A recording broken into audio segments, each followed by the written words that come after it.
Wonderful, thank you. Good morning, everybody. Today is Thursday, December 15th. This is the Delta Stewardship Council. We are broadcasting live and we are in person, located at the California Natural Resources Building at 715 P Street. If you will please stand and rise for the Pledge of Allegiance. I pledge allegiance to the flag of the United States of America and to the republic for which it stands, one nation, under God, under God, indivisible, with with liberty and justice for all.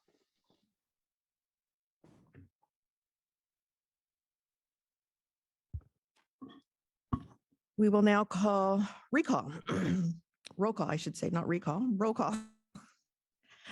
Beck, will you assist me in that? Absolutely. Councilmember Damrell. Here. Councilmember Lee. Here. Councilmember Natoli. Councilmember Smith. Councilmember Zingale. I'm here.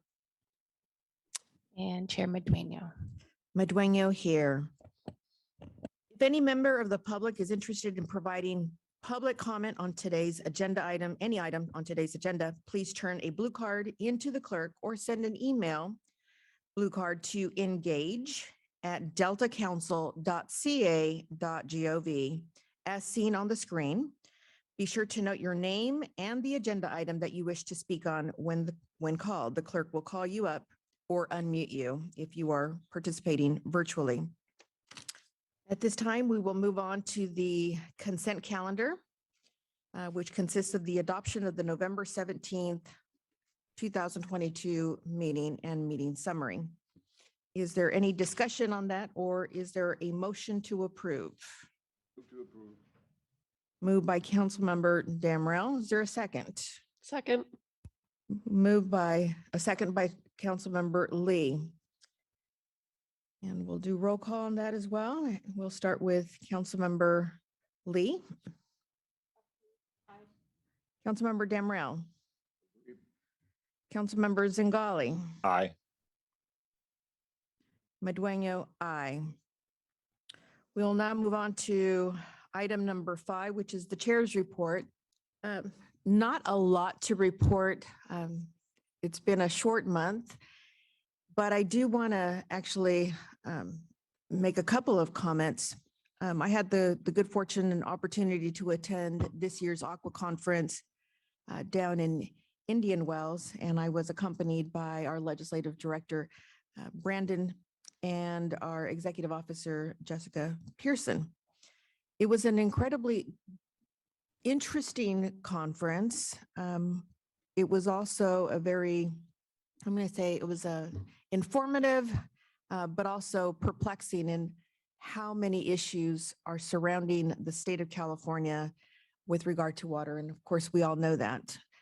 But it was good to also hear how agencies across the state are really trying to find a consensus and opportunities to build and strengthen relationships and really kind of lower their thresholds and silos to see again and seek those partnerships, because as one California, as one united California, that's what we need to do. We need to really start working together, reaching across the lines, water lines, political lines, boundaries within California to again see how we can all come at this together with a united front. So it was incredibly interesting and very beneficial to have attended. And again, want to thank Brandon and Jessica for the good company. Also want to share that we have just concluded our last DPIC check-in with our partner agencies, and want to thank Amanda for doing such an amazing job of getting all of those organized. The conversations that we had with our DPIC partner agencies, they were across the spectrum in terms of level of interest, their engagement, but also their perspective in terms of how we move forward.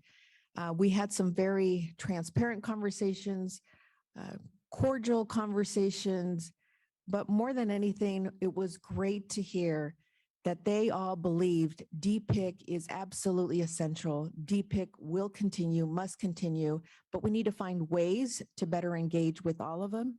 And we need to find, again, a good balance, if you will, between policy-driven agendas as well as technical, more technical inspired agendas. And so great conversations. And again, want to thank Amanda, now Viet Long, for also participating and keeping us really kind of get the ball rolling. And so looking forward to having a follow-up. And Amanda, I know you're going to share a whole lot more than I just did. I will now conclude my chair's report, and I'll ask if any of the council members here would like to make a comment.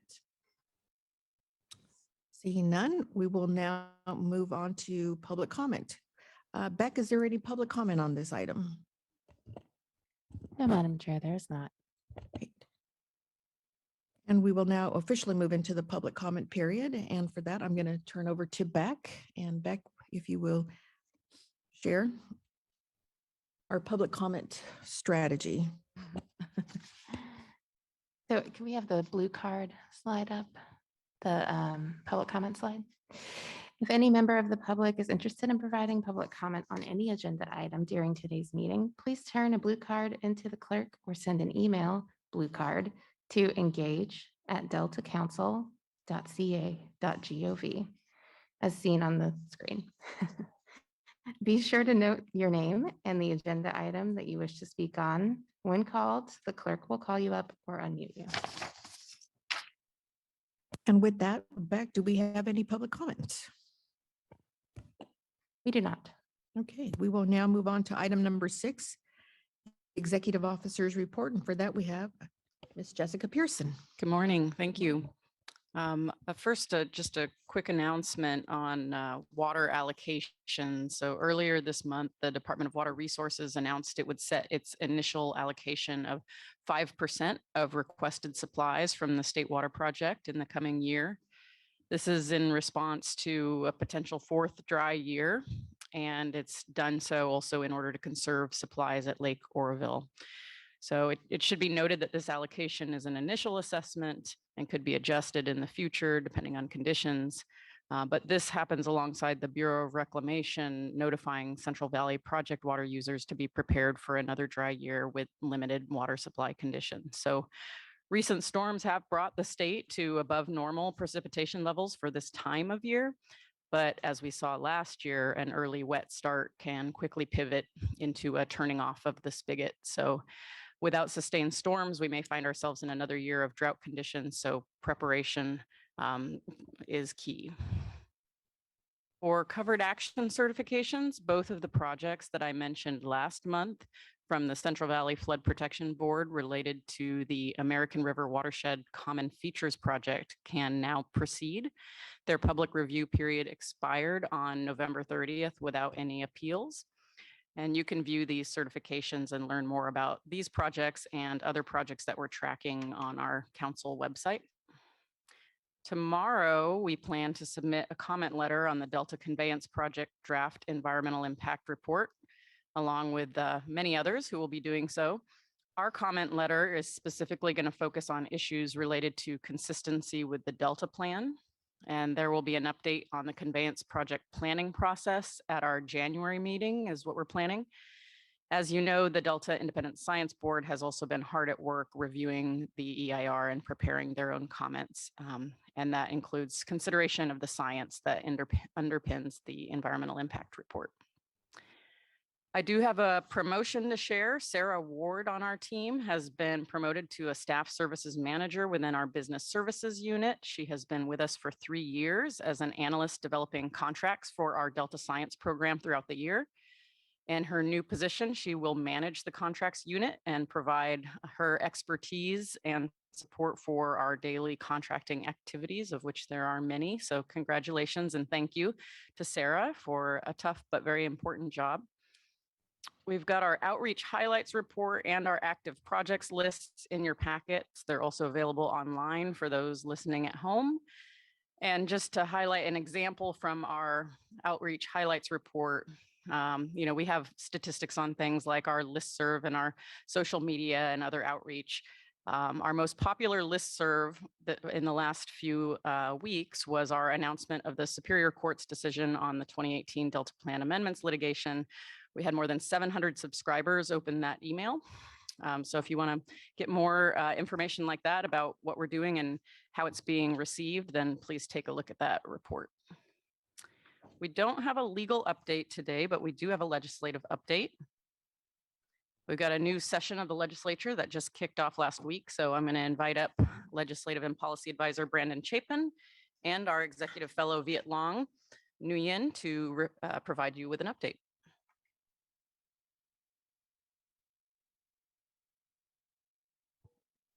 Good morning.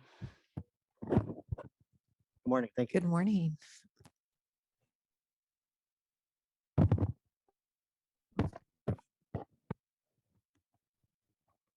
Move as much as I thought it did. Thank you, Jessica, and thank you, Chairman Dueño and council members. As Jessica mentioned, the legislature just restarted this past week on last week on a new session. And also there are brand new district lines that overlap the Delta. And so today we have Viet Long, who's our new executive fellow, who's going to provide an overview of these lines and also the new members that represent the Delta. Some of them are new, some of them are a lot of experience representing the Delta the past few years. Good morning, council members. With the 2022-2023 legislative session starting, I want to give you an overview of the state assembly members and senators representing the Delta. Next slide, please. Let's start with the state assembly. In red, we have Assembly Member Cecilia Aguirre-Curry. She represents the Yolo County area of the North Delta, covering West Sacramento and Clarksburg, and she has also served as the first female mayor of the city of Winters. In blue, we have a newly elected member, Assembly Member Stephanie Nguyen. She is representing a small part of the Delta, the pocket area of Sacramento, and she has previously served as the executive director for Asian Resources Incorporated, a local community-based organization serving Sacramento, and she is also a member of the Elk Grove City Council with her term expiring this month. In the green area, we have Assembly Member Heath Flora, a Republican member who represents a lot of the legacy communities in the Delta, such as Walnut Grove and Isleton. He is involved in the agricultural community and also the vice chair of the Assembly Natural Resources Committee. In the purple area, we have Assembly Member Carlos Villapadua. He represents the area including Stockton and Tracy, and he's also a member of the Water, Parks, and Wildlife Committee. And he's also been the CEO of the San Joaquin County Chamber of Commerce. On the west, in the yellow area, is Assembly Member Lori Wilson. She represents much of the interior Delta and Suisun Marsh and recently became the co-chair of the Delta Caucus. In the orange area, we have Assembly Member Tim Grayson. He represents the Contra Costa County area of the West Delta. And in the gray area, very small on the bottom, is Assembly Member Rebecca Bauer-Kian. She represents a small part of the Delta near Clifton Court Forbay and is also the chair of the Assembly Water Parks and Wildlife Committee. You will notice that next to certain members, there is an asterisk. That means that Chair Madueno and Brandon have met with them. So we have had meetings with Assembly Member Aguirre-Curry, Lori Wilson, Rebecca Bauer-Kian, Tim Grayson, and Heath Flora. Next slide, please. Now let's take a look at the state Senate. In the green area, we have Senator Bill Dodd. He represents much of the Northwest Delta and has been a longtime co-chair of the Delta Caucus. In purple, we have Senator Angelique Ashby. She is a newly elected member representing the pocket area of Sacramento and is the former vice Vice Mayor of Sacramento. The red area in the east is represented by Senator Roger Neela. He's a newly elected senator, but he was a former assembly member from 2004 to 2010. And he represents a small portion of the Delta near the Cosumnes River Preserve. In orange, we have Senator Susan Eggman. She represents much of the Southeast Delta, including Stockton, where she was a former city council member. And in blue, we have Senator Nancy Skinner. She is not a new member, but the new district maps have moved her to represent the Contra Costa County portion of the Delta. And she's also the chair of the Senate Budget and Fiscal Review Committee and a member of the Environmental Equality Committee. And Chair Madueno and Brandon have had meetings with Senator Dodd and Senator Eggman. And that concludes my overview of the legislative members. Thank you. Thank you. Thank you, Viet Long. I'll open it up really quick to council members and see if there's any questions about any of the members. Just curious on the new Senate district that Angelique Ashby is representing.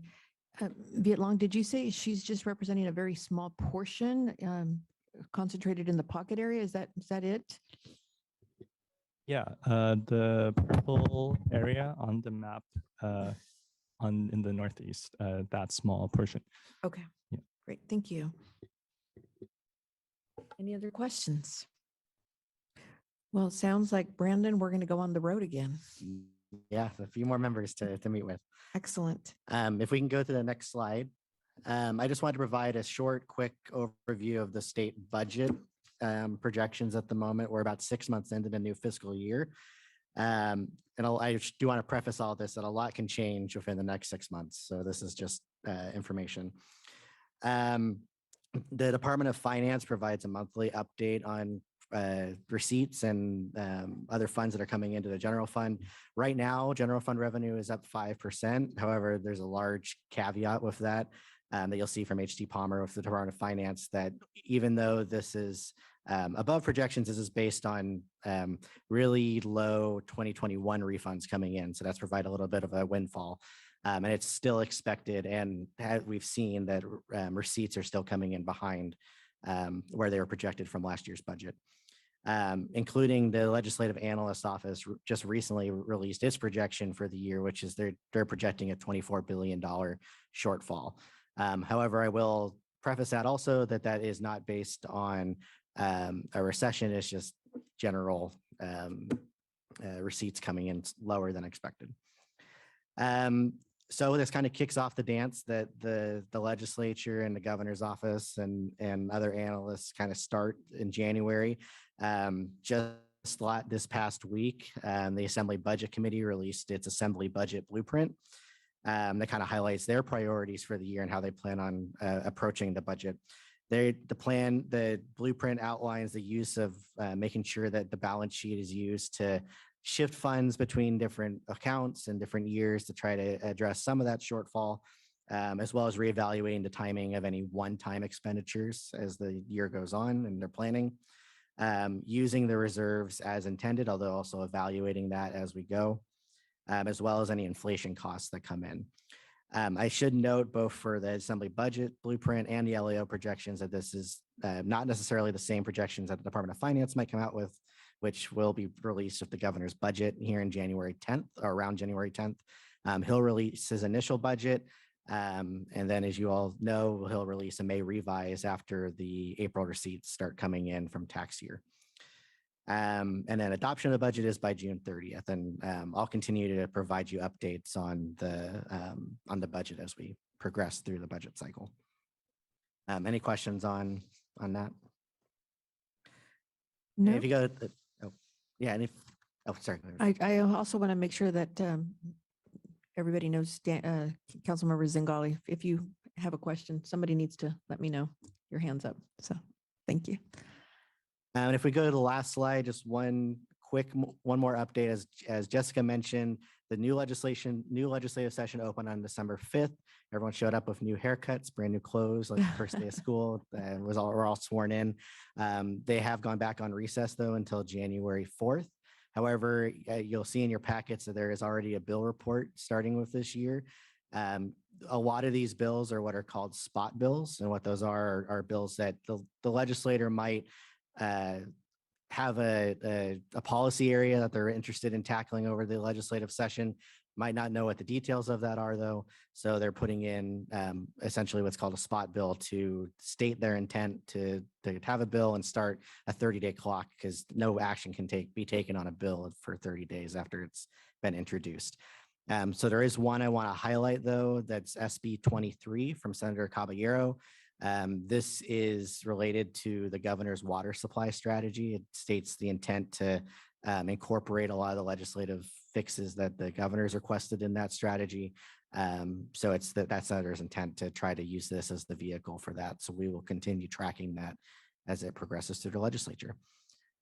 With that, that's the rest of my legislative update. Open up to any further questions. Any questions? No questions. Great. Thank you so Great much. report. Thank you so very much. Okay, next up, I want to talk about our environmental justice white paper that we're working on, our issue paper.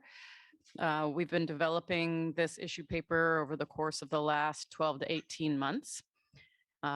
In doing so, we seek to identify strategies to address environmental justice within the Delta Plan, but also more generally in how we pursue our mission.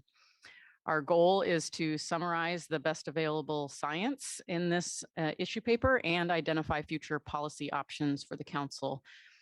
This effort was undertaken after the council identified this in its 5-year review of the Delta Plan as a priority. And so with us today is Amanda Bowles, Special Assistant for Science and Planning, and she's going to provide an update on the effort. There's also a memo in your packet that I would recommend you review. Amanda? Great. Thank you, Jessica, and good morning, council members. I'm pleased to be here today with you to just provide you an update on our work in developing an environmental justice issue paper. And I'm really just going to be covering the work that we've done since we presented last in August. Next slide, please. So since staff presented last August, we have participated in 4 community events sharing the scope of the EJ issue paper and interview results. Staff participation at these events was intended to raise awareness of the council's EJ work in the Delta and to receive additional input from community members on EJ issues that affect them and how they would like to see these issues prioritized to improve their communities. So the first event was held, actually, no, this was, I think, the 3rd event that we participated in, was held October 14th, and it was hosted by Restore the Delta, and this is one of our EJ expert group partners as well. And this was both a virtual, this was a virtual event and included a presentation from Morgan Chow and the Council and CGRAT Summer 2022 Community Engaged Intern Eva Pitts, with feedback primarily collected via an interactive mural board. The FAM Fest, otherwise known as the Filipino American History Month Festival, held October 22nd, was staffed by Annie Merritt and Megan Thompson, as well as Chelsea Batavia. And it was a Saturday in-person event with opportunities for one-on-one connections with folks attending the event and to solicit feedback. And staff also participated in the council-hosted Science for Communities event, which was October 6th.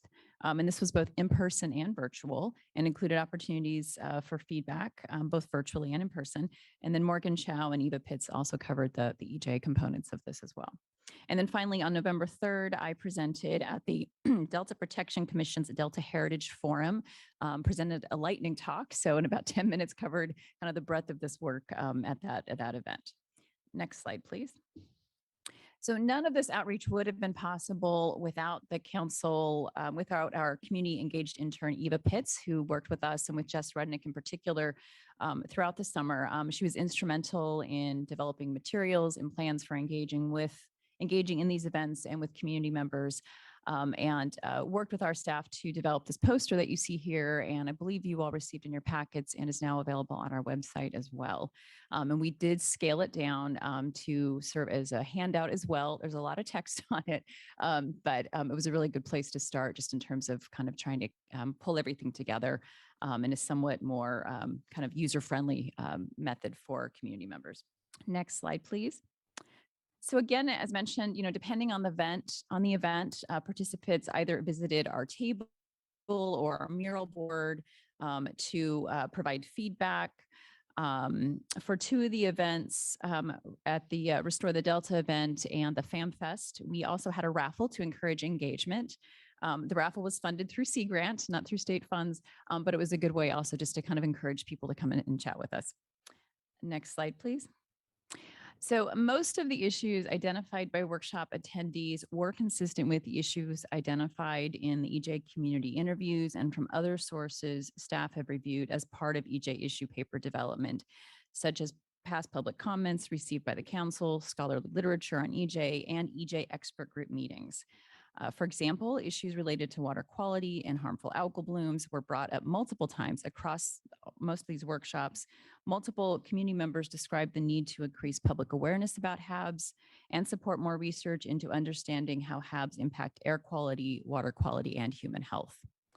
Attendees described their concerns about water quality, such as salinity intrusion, aquatic invasive species, dissolved oxygen levels, and associated impacts on drinking water and recreation.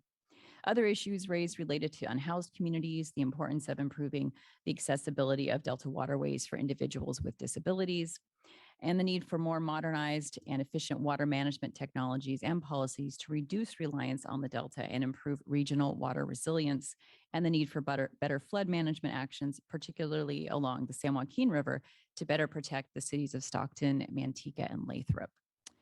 At the Science for Communities workshop, attendees emphasized the need for agency and academic researchers and staff to better understand how EJ issues impact their work, as well as the need for required diversity, equity, inclusion, and tribal cultural competency trainings for agency and academic staff.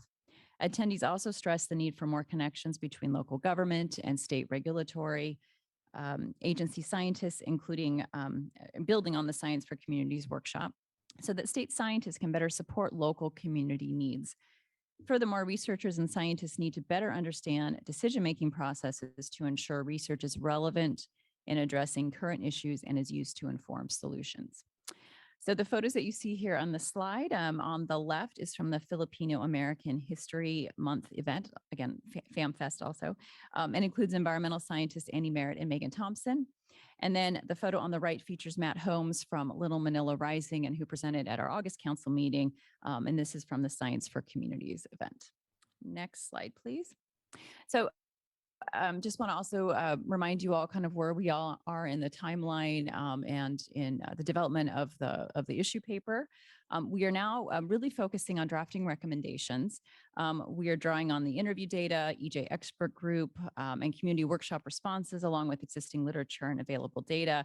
And as I mentioned at the August council meeting, these recommendations could take multiple forms, from approaches to engagement, to research and science funding and focus topics, to internal organizational work within the council, as well as potentially Delta Plan amendments or policy changes. The EJ expert group is continuing to meet on a monthly basis and providing input not only on the development of the issue paper, but on other council-related activities or council activities. And then we are actually also in the process of finalizing new year-long contracts with each of our EJ expert group member agencies to continue engaging with them and to compensate them for the next year. And then we are also developing, in conjunction with the EJ expert group and the council's public participation and comp staff, a robust public outreach plan to solicit feedback when we release the draft issue paper sometime this spring. And we really want to make sure that we're proactive in soliciting feedback to inform the final paper. And so that concludes my presentation, and I'm happy to answer questions. Well, first and foremost, thank you for that. And let me ask and see if there's any questions from the council. Just a couple of comments, if there's no other questions.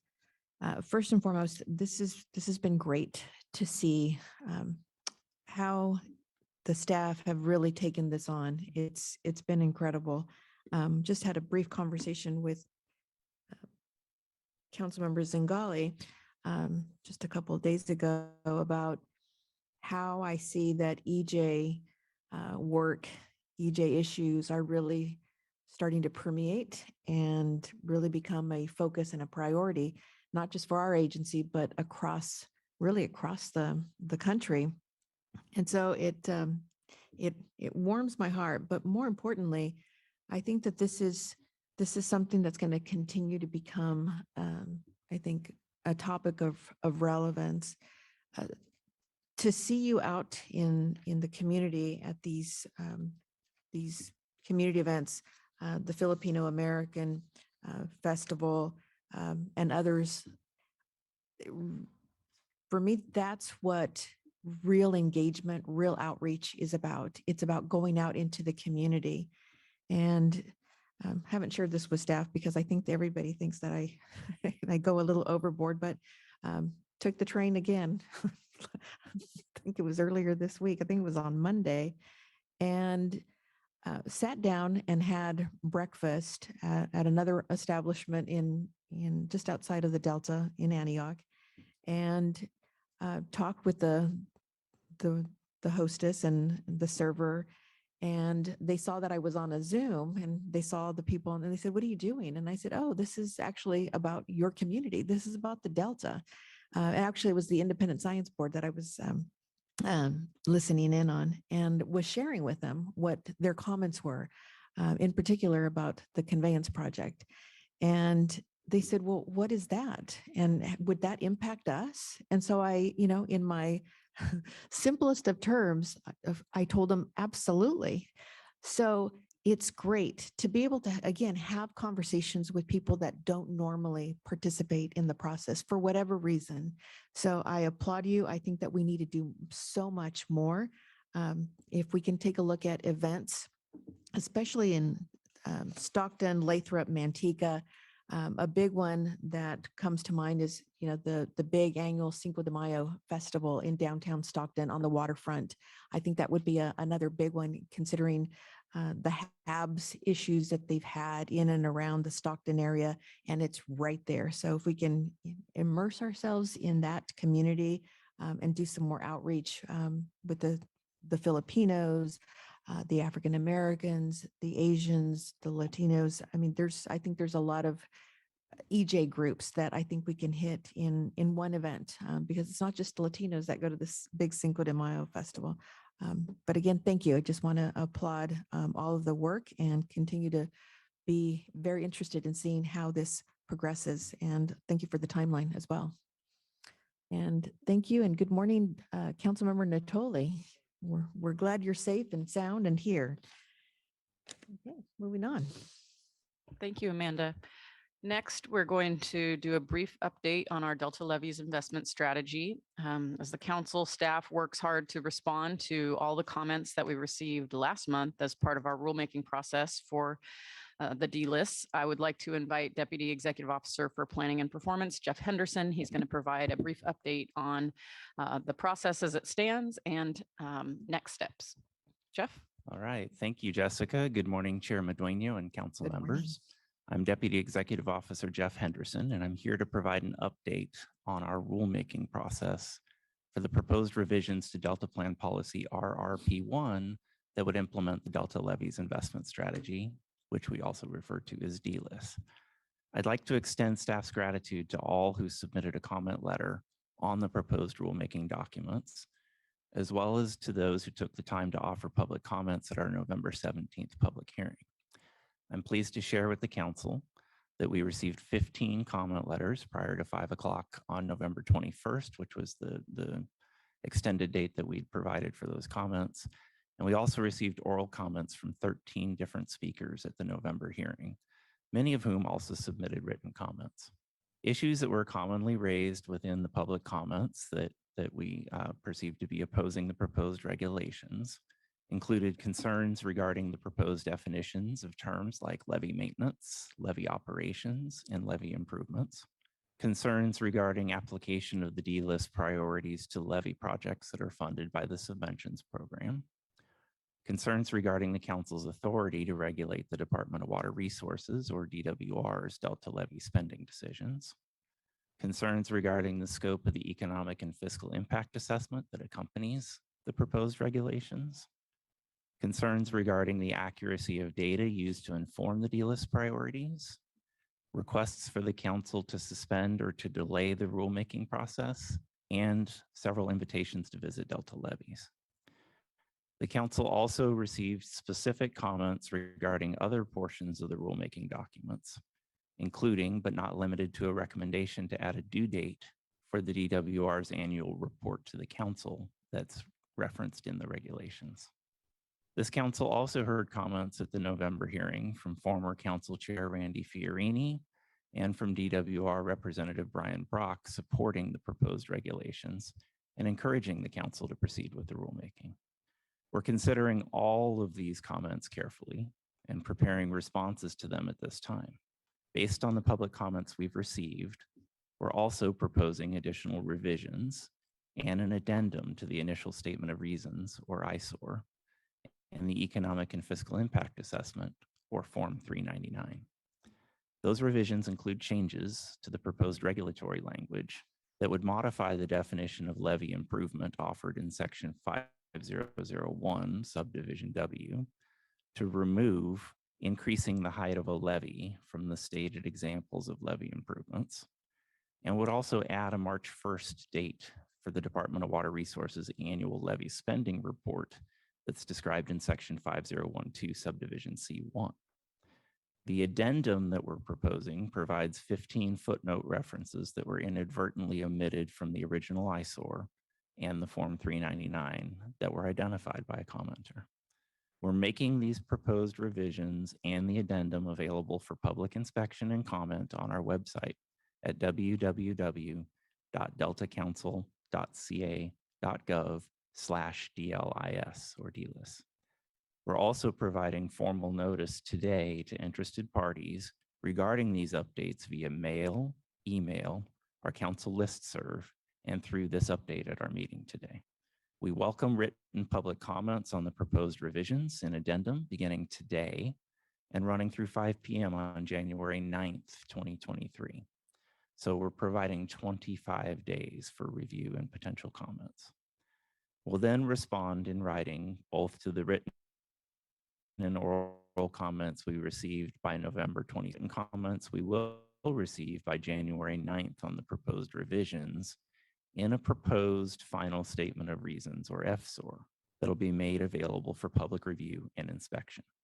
Staff will then present the proposed FSOR to the council alongside the regulatory language as an action item for your deliberation and potential approval at your February 2023 meeting. If the council approves the proposed rulemaking documents at that time, they'll be submitted to the Office of Administrative Law, or OAL, shortly thereafter.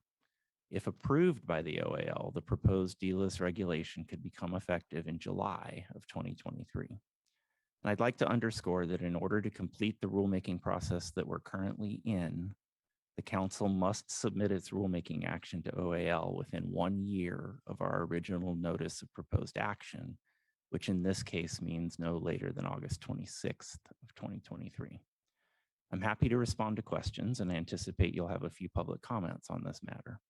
I'll conclude with a reminder to the council that deliberations on the proposed rulemaking and responses to comments are planned for February, and staff looks forward to engaging in those discussions at this time, at that time. Thank you.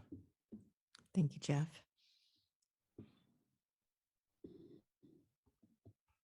Looking ahead to the rest of the meeting this morning after the lead scientist's report, the Delta Science program will demonstrate our soon to be launched online Delta Science Tracker. Then around 10:30 or 11, Delta Water Master Michael George is going to provide his farewell update to the council. And then after that, we're going to have some light refreshments to celebrate the final meeting and retirements of Michael George, and Supervisor Don Natoli, and everyone is welcome to join in on that. That concludes my report. Happy to take questions, or we can move on to public comment. I do believe we have a question from Councilmember Thank you, Chairman Dueño. I really just wanted to commend Jessica, Jeff, and the entire team for this year's incredible volume and quality of work. And thank you, Chair, for your support of the staff and getting so much done. Sarah, congratulations on your promotion. Viet Long and Brandon, thank you so much for that very clear kind of lay of the land on the legislative side. And Amanda, Eva, everyone involved with the EJ memo and that work, listening, bringing the voices of communities to us all year. Thank you so much for that. Really look forward to the issue paper. So I really just wanted to commend Jessica and team for, I know you guys are already, as we just heard from Jeff, into 2023's work, but this was an incredibly productive year, including keeping up with the energy and commitment of our chair, which is a lot. You guys are a good match. So it's just an honor to be on board with you all. Thank you. Thank you, Councilmember Zingali. Are there any questions or comments? If not, we'll take public comment and we'll come back to the council for more questions and comments. Beck, do we have any public comment? We do. First, we have Dante Namalini Sr. Dante, you should be able to unmute yourself.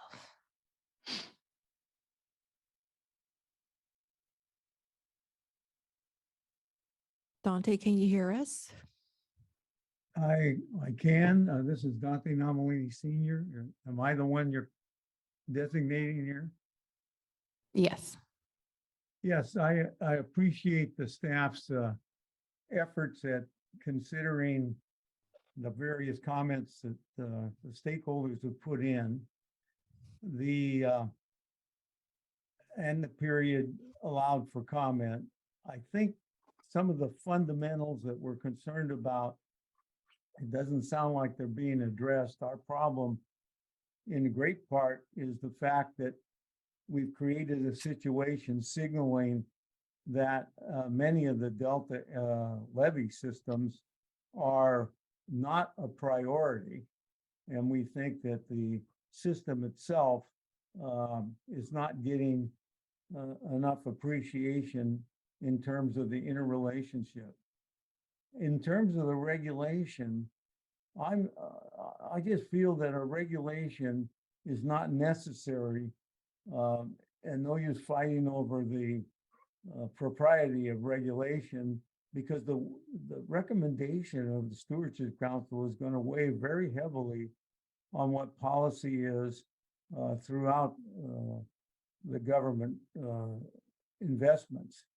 And I think it's important that we have a working relationship between the stakeholders and the Stewardship Council, including staff, and the regulatory process is constraining the development of that interrelationship that I think is most important.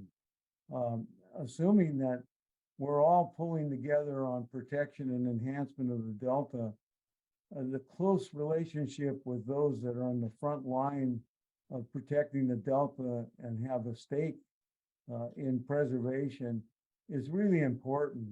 And I think that relationship, or trying to build it, it should be forefront here, and we should figure out a better way to get on down the road here with a more open relationship and ability to interrelate, such as joint inspections of the levees and things like that that are being inhibited by the regulatory process. Anyway, I appreciate the effort. We'll submit further comment and try and be positive in this regard. And I'm committed personally to try and really work with your people on a joint basis to protect and enhance the Delta. Thank you. Thank you, Dante. Next, we have Brett Baker. Yes. Can you hear me? Yes, Brad. All right. Thank you, council members and Chairman Dueño, for taking the time to receive our public comment today. We appreciate your continued interest and stake in this process. I just wanted to try and draw maybe perhaps a finer point on Dante's points there and point your attention towards a written comment that was submitted, that we submitted Central Delta Water Agency. Written by Dante John Nomlini Jr. on the 21st, and just really addressing that point of the board's authority and whether or not it is appropriate and necessary to be in a formal rulemaking process.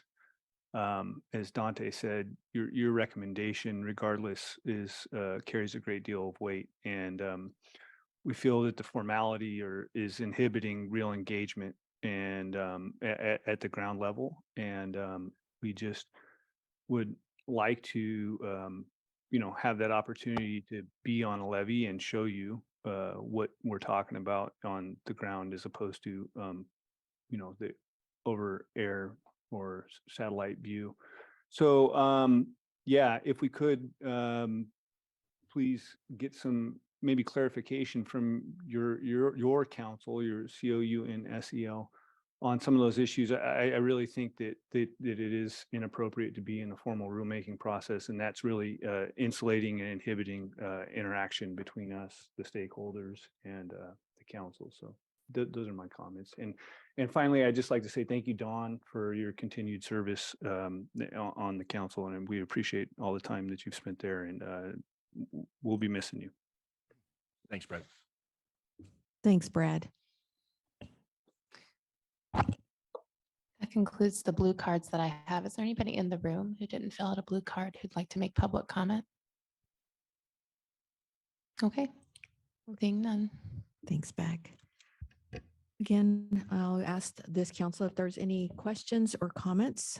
I definitely have a statement to make.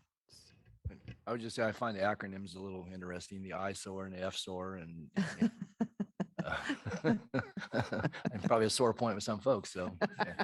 Anyway, yeah, that's all I have, Chairman. I'm sure I would just say, I obviously heard the comments, and I know our staff continues to receive those, but I would emphasize, without necessarily needing to do so, but that, working with the stakeholders, the folks who actually have the responsibility in many cases for the upkeep, maintenance, and repair of the levees, obviously working through state funding programs and local landowners. I think it really is important, certainly keeping not just lines of communication, but working relationships intact. I think it's very important to the ongoing work, both of this council and its role, but certainly to daily life in the Delta. So I would just encourage us to continue to work through that, recognizing that we're in this regulatory process currently, developing the rules and so forth. So I know in February, obviously, this council, and I'll be succeeded by Diane Burgess from Contra Costa County, is our chair of our commission, but I know that you'll spend a good deal of time certainly continuing to receive those comments and deliberating as to what the best approach is. But I certainly appreciate the effort and thank our stakeholders for their continued interest in this. There are many stakeholders, and certainly Brett and Dante represent a good number of them. Absolutely. Thank you, Councilmember Natoli.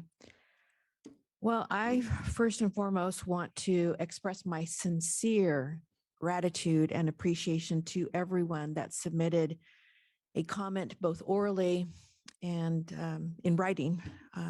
It's great to see that there's, again, so many people that are acutely interested and vested and paying attention to this very important item. And again, want to thank everybody who had the opportunity to comment on the proposed regulations, and to those who addressed the council at this in this room last month at the hearing. And as a reminder to all of us, and especially to me, I also want to acknowledge that this council, past and present, and our staff have been working diligently and in good faith with stakeholders over the past 8 years. And again, this precedes my time, and many of us that are on this council. And so I want to make sure that people understand that it's something that, again, I needed to ground myself in as I was listening to the comments. And there's obviously a lot of history. I needed to educate myself in terms of what has transpired over the last 8 years. There have been obviously dozens of meetings before this rulemaking process even started. As we have progressed with the rulemaking process in these past few months, we have provided ample opportunities for the public to be able to comment on the DLIS regulation. And those comments have led to modifications to the proposed regulation. Again, this is a government by the people, for the people. And so it's great to see that we are implementing and using and working and pulling together with our stakeholders.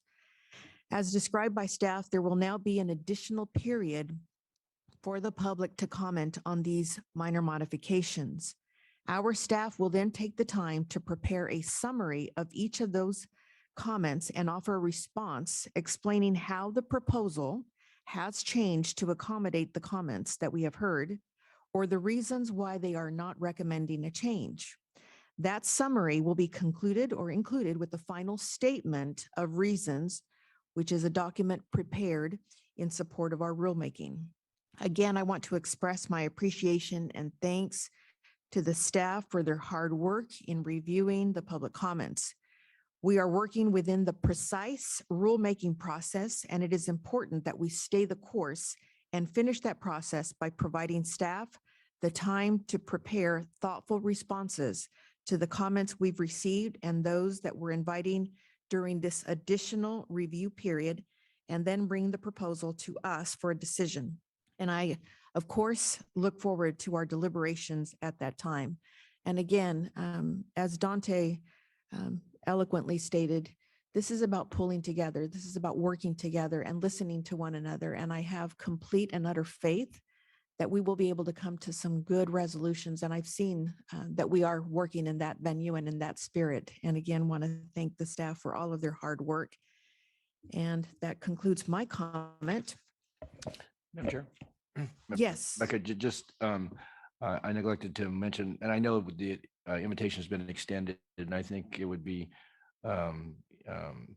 prudent at some juncture for this council, certainly our staff have been out at different times, but the invitation has been extended to, do a tour of certain levees to visit. And again, I know we had a field trip this past year, and I think it's always helpful to see for ourselves, and certainly staff is out and about as well. But again, not to interfere with the rulemaking process, but I do think that invitation, I know it's extended with sincerity, with an interest, and as you just noted a moment ago, with I think continue to build good working relationships and better understanding by all of us about the issues on this particular matter, but others as well. So I think at some point that would be very useful. And I think, obviously timing, the ability to coordinate that takes a lot, obviously, when you're, have council members in session and inviting the public and so forth to be a part of that. But I would just encourage the council as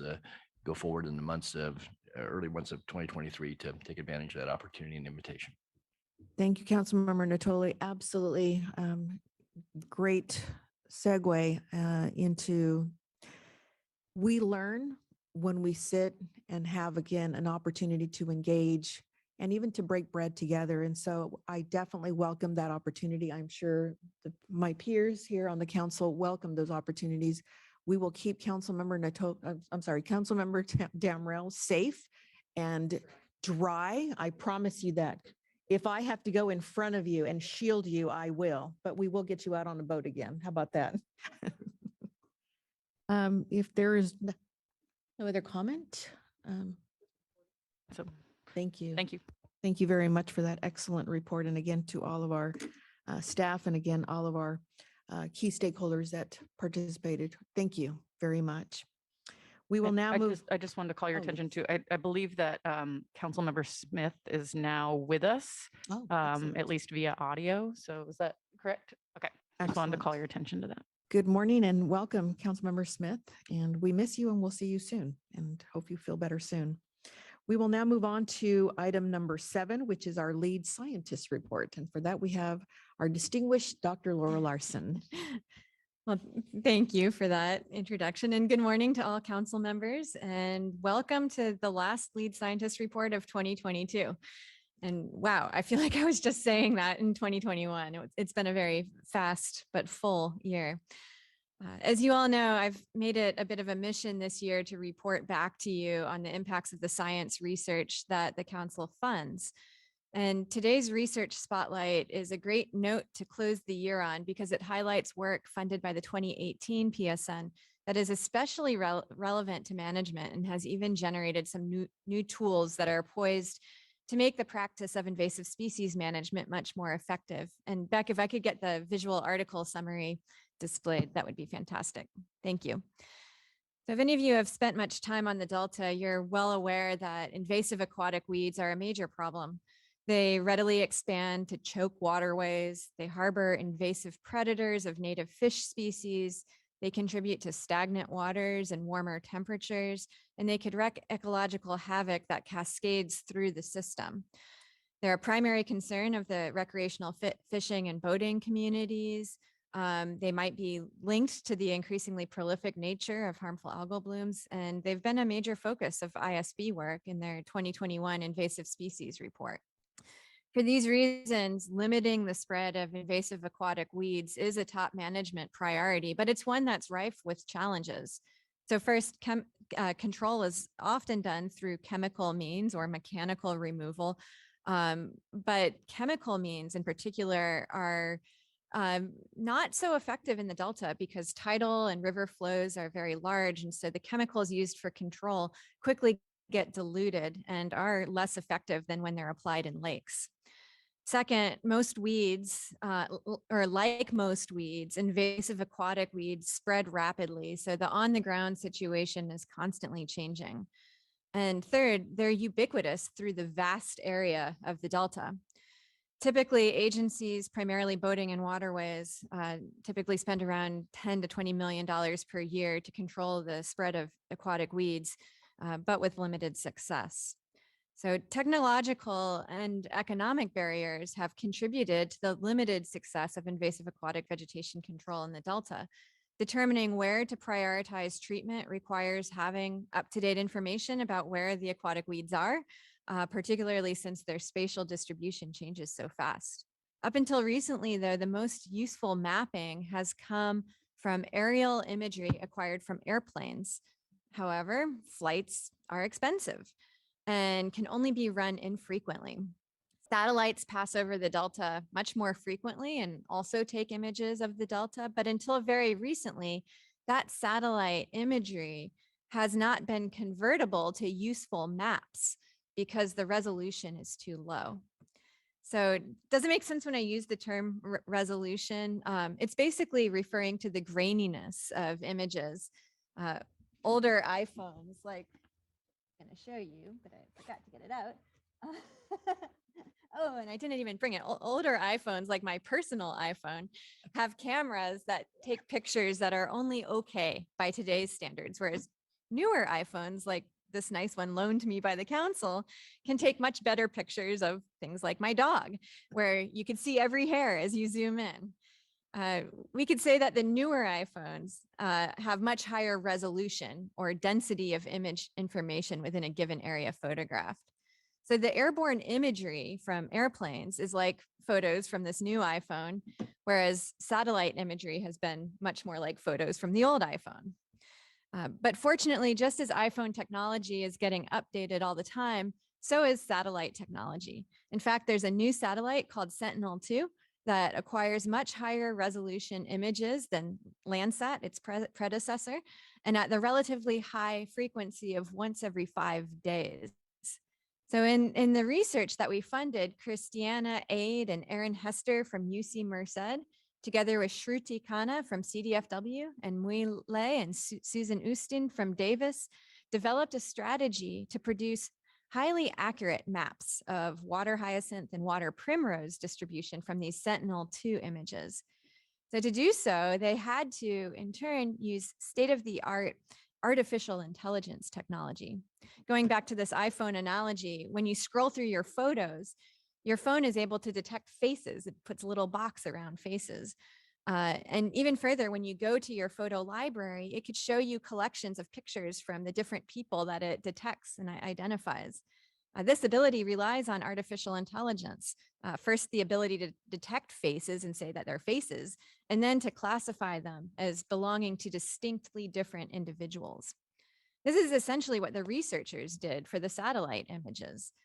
They first had to train the computers to recognize the target species, so water hyacinth and water primrose, by providing training data from field measurements where the species were mapped out by real people. They then tested the computer's ability to classify different species within those images as different colors on the maps that you see in the background there, by comparing the predicted classes of vegetation to the real data. And then third, they compared the accuracy of the Sentinel-2 based maps, so the maps from the newer satellites, to the state-of-the-art airborne imagery-based maps from the imagery collected from airplanes. So amazingly, they found that their maps from Sentinel-2 had an overall accuracy of 90%, which is incredible. And for some years, the mapping of water hyacinth in particular was even more accurate than the state-of-the-art airborne imagery-based maps. And you could see a comparison between the two in the image from the visual abstract, and they're very similar. So the authors are now working to develop what's known as an operational pipeline to generate these maps of invasive aquatic weeds almost immediately after the satellite images are available. Again, that's once every 5 days, so that they could be used by resource managers and agencies like the Division of Boating and Waterways to prioritize where to apply treatment. And I'll note that this work is also highly responsive to Action 3E of the 2022 to 2026 Science Action Agenda, which is to synthesize existing knowledge and conduct applied interdisciplinary research to evaluate the costs and benefits of different strategies for minimizing the introduction and spread of invasive species, and to inform early detection and rapid response strategies. So any questions about that article spotlight before I move on to the rest of the report? Yes, Councilmember Natoli. Yeah, just very quickly. So how did they get access to the satellite and to the computers? Is there some arrangements that have to be made, or is that in the public domain? Or It's in the public domain at this point, so that information is available in near real time. but then the computers that they had to train were ones that were through the universities, or So they developed a computer model to basically convert those images into the maps that you see. And they're working to make that model accessible to agency managers and make the products readily available in the open science public domain as well. Okay, I find it fascinating. Just one other question too, on the two diagrams, the satellite looked like it had some difficulty determining what's listed as soil. Yes, I noticed that So I'm too. curious, is that a density, or is it, why would it have difficulty discerning that from, say, the floating aquatic material? Yeah, I don't know that answer in detail. And oftentimes even the scientists who do this sort of work, and this is work that we do in our lab too, don't know precisely why these models have a hard time detecting certain classes or not. But with any sort of classification of land use types or vegetation from this type of imagery, no model is going to be 100% accurate. And then last, I would just say that I find it fascinating from a lot of different perspectives, but I would just say that, if you're trying to attack the problem, obviously the invasives, it certainly gives you a much more of a real-time ability to do that. Obviously, you don't have to do flyovers, every week or every other day or whatever that regularity would be. It would seem to me that would certainly help folks then who are attempting to deal with some of the invasives a bit of a hand up. I mean, gives them and develop some sort of strategy about how best to apply certain chemicals, or if there's going to be some mechanical removal and so forth. But again, I appreciate sharing this. It's just amazing to me the amount of research that's going on and how it can benefit the Delta. So thanks, Dr. Watterson. You're welcome. And this was particularly exciting, I think, for us to report on because it does have such a tangible outcome. Great. Councilmember Lee. Yeah, my question's related to Don's last comment about the department's use of this. It seems like what you're saying is that prior to this, they were relying on aerial maps. So like the Division of Boating and Waterways, I think, has one of their primary responsibilities of working on these invasive species. if those were only available to them once a year, this is a huge change to be able to have access to the maps like that. Almost feels like on a real-time basis every 5 days. Do we know the timeline for the departments to be able to get access to these mapping capabilities? That's a great question. I don't know, but I often am in touch with Erin Hester, who's the senior PI on this project. And so I'll ask her for some more information about their timeline. Great, thank you. Or Maggie, do you have more information about that? Because I know that Maggie is familiar with this contract. Okay, we'll try to find out, but thank you for the question. Yeah. Just a quick follow-up. So I came from boating and waterways, and the invasive aquatic weeds were obviously top of mind, right? And the 10 to 20 million per year to either do the mechanical harvesting or the chemical treatments. So a couple of things just kind of came to mind when you were doing the presentation, Laurel, and that is it's not working. And, you know, a lot of it is not working. So my question to you is there a correlation between the invasive weeds and HABs? Because back when I was in boating and waterways, we weren't hearing about HABs. It was just the invasive aquatic weeds. And so that was question number one. Question number two is if they're doing more chemical treatments in the water as opposed to the mechanical harvesting, there's obviously repercussions with both. And I always wondered, once they harvest that weed and they start piling it up, once it starts to dry off, isn't it also emitting some of that back into the water, into our air? And is there a correlation there with HABs? Just curious. So with respect to your first question, there have not yet been studies that have demonstrated a causal linkage between invasive aquatic weeds and harmful algal blooms. It's really just a hypothesis that's out there right now, and it's based around, that hypothesis comes from several places. One is that when it comes back to some of the studies that were done on the barrier that was placed across the West Falls River, and the first time that barrier was used, there was no indication that it was linked to HABs. And in fact, there was not a HABs event that year. But what did happen is that these invasive aquatic weeds spread throughout the Franks Tract, and they didn't disappear. And they persisted through the installation of the barrier the next time, which was associated with harmful algal blooms. And so it's not possible, based on the analyses that have been done yet, to say whether that HABs event was due to warmer temperatures or the presence of this invasive aquatic vegetation or other things altogether. It's such a complex phenomenon. It's something the scientists are still working actively on.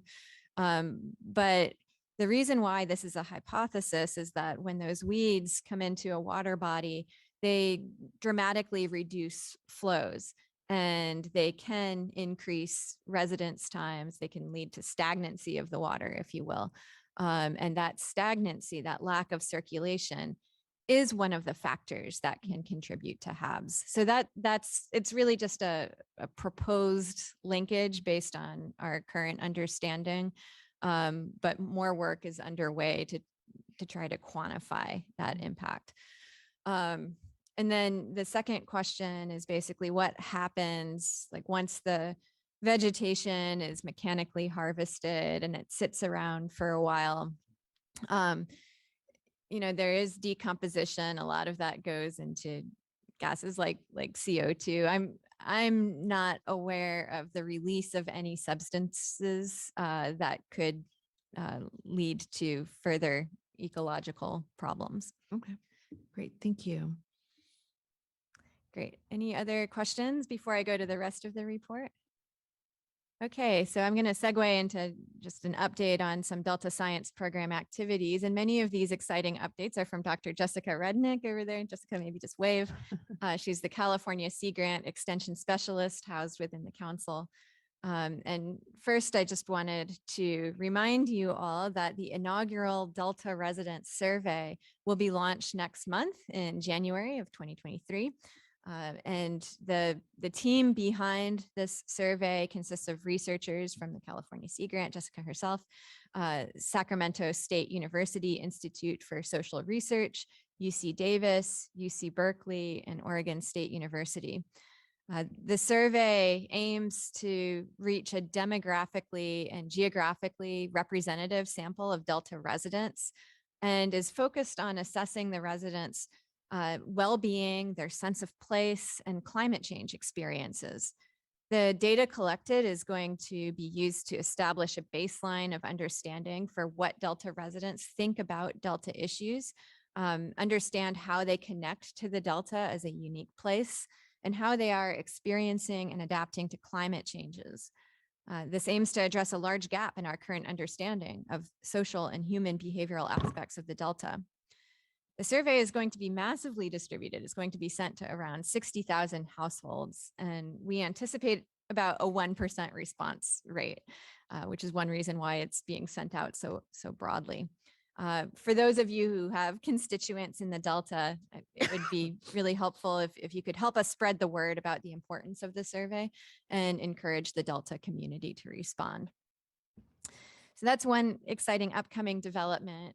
There is also a more detailed report out from the Advancing Interdisciplinary Research Symposium held in October that is in your packet, thanks to Jessica's write-up. So just as a reminder, the Advancing Interdisciplinary Research Symposium brought together members of the Bay Delta social science community of practice and multiple collaborative science venues across the Bay Delta that focus on biophysical and ecological components of the estuary. The event was really designed to facilitate more coordination and integration across the social science disciplines and these natural science communities. And it also provided context and training on why and how these interdisciplinary research approaches could help advance the state of relevant and usable science in the Delta. So I'd like to just report specifically on some of the topics that came out as topics of brainstorming in the breakout sessions in the second day of the workshop. So just as a reminder, these breakout sessions brought together the social scientists and science and biophysical and ecological researchers to come up with ideas for integrated research topics that could be submitted as proposals to future PSNs or other funding opportunities. And so the groups focused really on four distinct things: drought and salinity management. So there was interest in looking at what ecological and engineering approaches are available, what are the benefits and drawbacks of each on different communities within the Delta and different user groups, and how should the state be preparing for longer lasting and more frequent droughts. Another group focused on identifying nexus opportunities for integrated social and ecological research with respect to carbon sequestration, land subsidence mitigation, and sustainable farming practices in the Delta. A third group focused on assessing shoreline vulnerability and flood protection in the Delta and adjacent communities.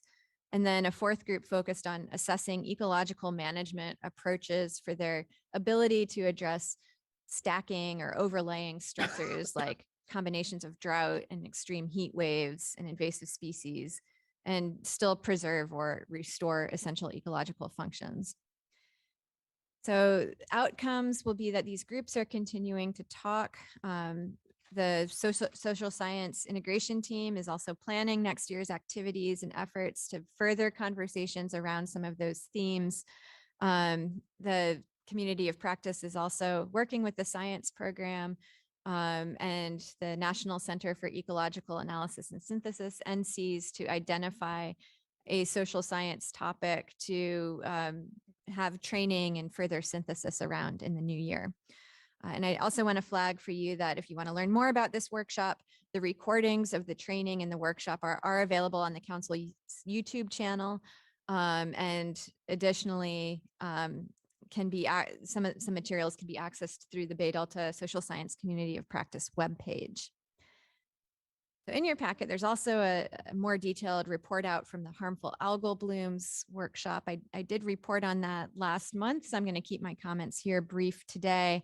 But I just wanted to flag that we have identified a lead author who will draft a report summarizing the outcomes of the workshop. And the next steps are really to develop a monitoring strategy that the whole Delta science community can use to conduct that monitoring in a way that adds to collective understanding for harmful algal blooms.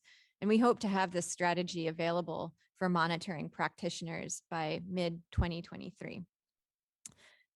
Another topic that I want to just put on your radar is to let you know that I've been engaging with a number of different agencies that we've partnered with in the past for competitive funding solicitations, and agencies that fund competitive and non-competitive opportunities on their own. And we've been having conversations to explore ways that we could better coordinate for these science research funding opportunities. As an outcome of those conversations, we're going to be seeking input, written input from a broader range of science funding entities to explore the type of coordination that's desired and understand what would really be a worthwhile investment of time for science funding managers to coordinate. So some of the options that we're going to explore are to evaluate whether there's interest in establishing regular meetings to promote information sharing about planned solicitations, whether it's desirable to establish a common pre-proposal process as a mechanism to generate greater alignment of proposals with management needs, and also provide a single door, if you will, to direct scientists to the most appropriate funding opportunities. There's a draft questionnaire included in your packet as attachment 3, and within the next week, it's going to be sent out to funding entities. And then finally, the by the numbers report. JP already provided you with some information there, but a little more specifically in the Northern Sierra, the Northern Sierra stations have received 98% of the average precipitation amount to date. Although the snow water equivalent, so the amount of water contained in the snowpack, is well above average for this time of year. It's at 184%. As JP indicated, it's too early to say from the data what this water year has in store for us, although I'll note that the models are predicting it's going to be another dry year.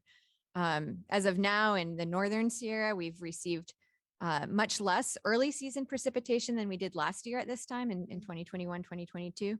And that year initially tracked with the wettest years on record, but ended up being a drier than average year. Our current trajectory most closely matches up with 2018, 2019, which was wetter than average, but also it matches well with 2019, 2020, which was much drier than average. If we're looking at the Central Sierra, it's at 113% of average precipitation to date, although the snow water equivalent is 200%. So that's really good news there. Very. The reservoirs are about where they were sitting last month in terms of percentage of average capacity for this time of year. Shasta's at 57%, so is Oroville. The San Luis Reservoir is at 46%. And this just indicates that, well, the fact that this percentage is about the same as it was in November reflects the fact that it takes a lot of precipitation and melt for what falls from the sky to replenish those reservoirs. It's like dumping water on a dry sponge next to the sink. The sponge has to fill up first before the water starts dripping into the sink. If we look at river flows, again, not too much change from last month. Sacramento River is at 47% of the historical average. San Joaquin River at 34%. And then exports right now are at 19% of average for this time of year. And then finally, before I end my report, I would just really like to acknowledge Michael George's service and Don Natoli's service. I'm quite sad, actually, that this is going to be your last meeting with us. Both of you have been tremendous supporters of science and the use of science in helping to inform policy within the Delta. You've each had excellent questions and conversations with me about Delta science. And I hope that your predecessors will do the same, but I have really appreciated the chance to learn from you both, to work with you. Michael, I've appreciated the many tours of the Delta that we've been on, although it hasn't been enough. And I just learned so much from you every time we go out on the Delta. So thank you both for your service. And with that, I conclude my report. Great. Thank you for a very informative, as always, Laurel. You do such an amazing job. Thank you. It's the enthusiasm that really permeates. You love what you do, and it shows. So again, thank you so very much. Any other questions? If not, we'll ask for public comment. I have a question. Yes. Virginia. Laurel, this is kind of random, but is there any way or is there an entity that tracks the replenishment of the underground aquifers? I know we have a lot about our storage, but is there something that does that? Yes, and this task is overseen by many different agencies. Keeping track of groundwater levels is also a requirement of SGMA, the statewide Groundwater Management Act. That could be done through monitoring well levels. There are also satellite techniques that are not very, don't have very high resolution, but can allow us to track changes in groundwater abundance over time. I'm guessing with technology, as it continues to evolve, we'll probably get some new opportunities to revisit that as well. Yes, Councilmember Natoli. Yeah, thank you, Madam Chair. Just one, thank you again, Laurel, for your very informative presentation. I, really look forward and have for the last couple of years the opportunity to just hear what's going on in the science world, but certainly as it pertains to the Delta and all the various aspects of life, both natural as well as human. I wanted to just ask or offer maybe some assistance on the social Delta residence survey. I saw you set your expectations high at 1% participation. That would be about 600 or returns. I would offer that maybe some outreach to certainly the Delta Protection Commission, and we have an advisory body there and some other parties we're working with. Again, that would be, I think, a good network to get out. I think the emphasis about participating in this, and it's important to Delta as a place, certainly, very important component to the Delta plan. Also, I would just offer the Delta Counties Coalition, where you have elected representatives working with our, senior staff, executive staff at the county levels. I trust that, members of Board of Supervisors and other county agencies have, websites, newsletters. If we could assist in that regard, because I think the information, people get a lot of, things, not everybody receives it in the mailed format. So I trust you're going to do this both mailing, maybe electronically as well.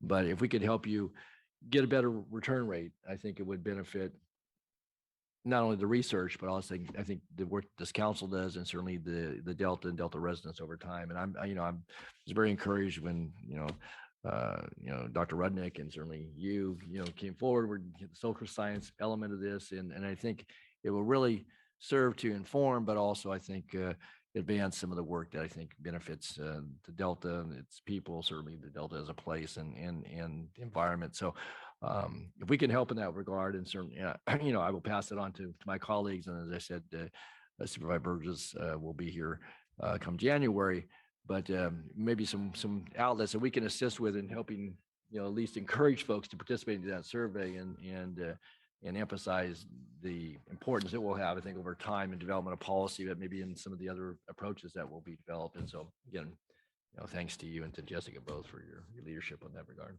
Well, thank you so much Yeah. for that offer. And I will, Yeah. I see Jessica is giving 2 thumbs Good. up over there. So Good. I trust that you two will be able to coordinate maybe during the We break. can't assure you a 10% return rate, maybe get better than 1 though. So, and I know 600 samples is pretty good, but at any rate, I think, and I would just encourage not just to the counties coalition, you have got some municipalities involved, the cities, and so there's some leadership there.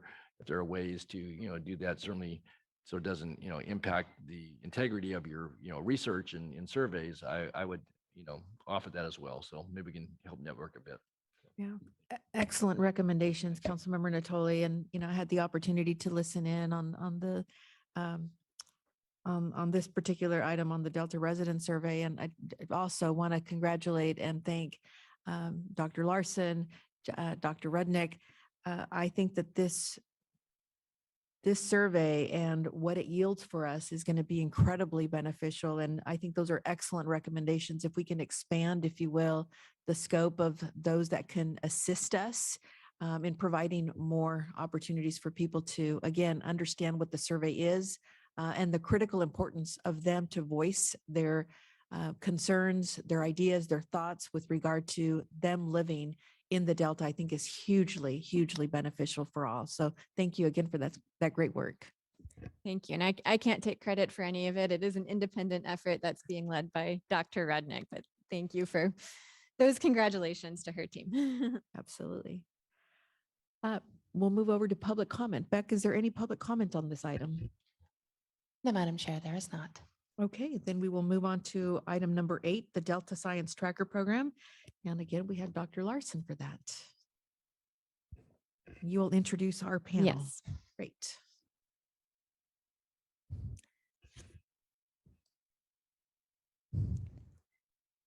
So the Delta Science Tracker is a game changer in the way that we will track the investments of science funding and be able to trace those investments all the way to impact, to understand how investments of different agencies lead to impact in different areas, and also to understand the connections between different researchers in terms of thematic topic or identify who is working with whom.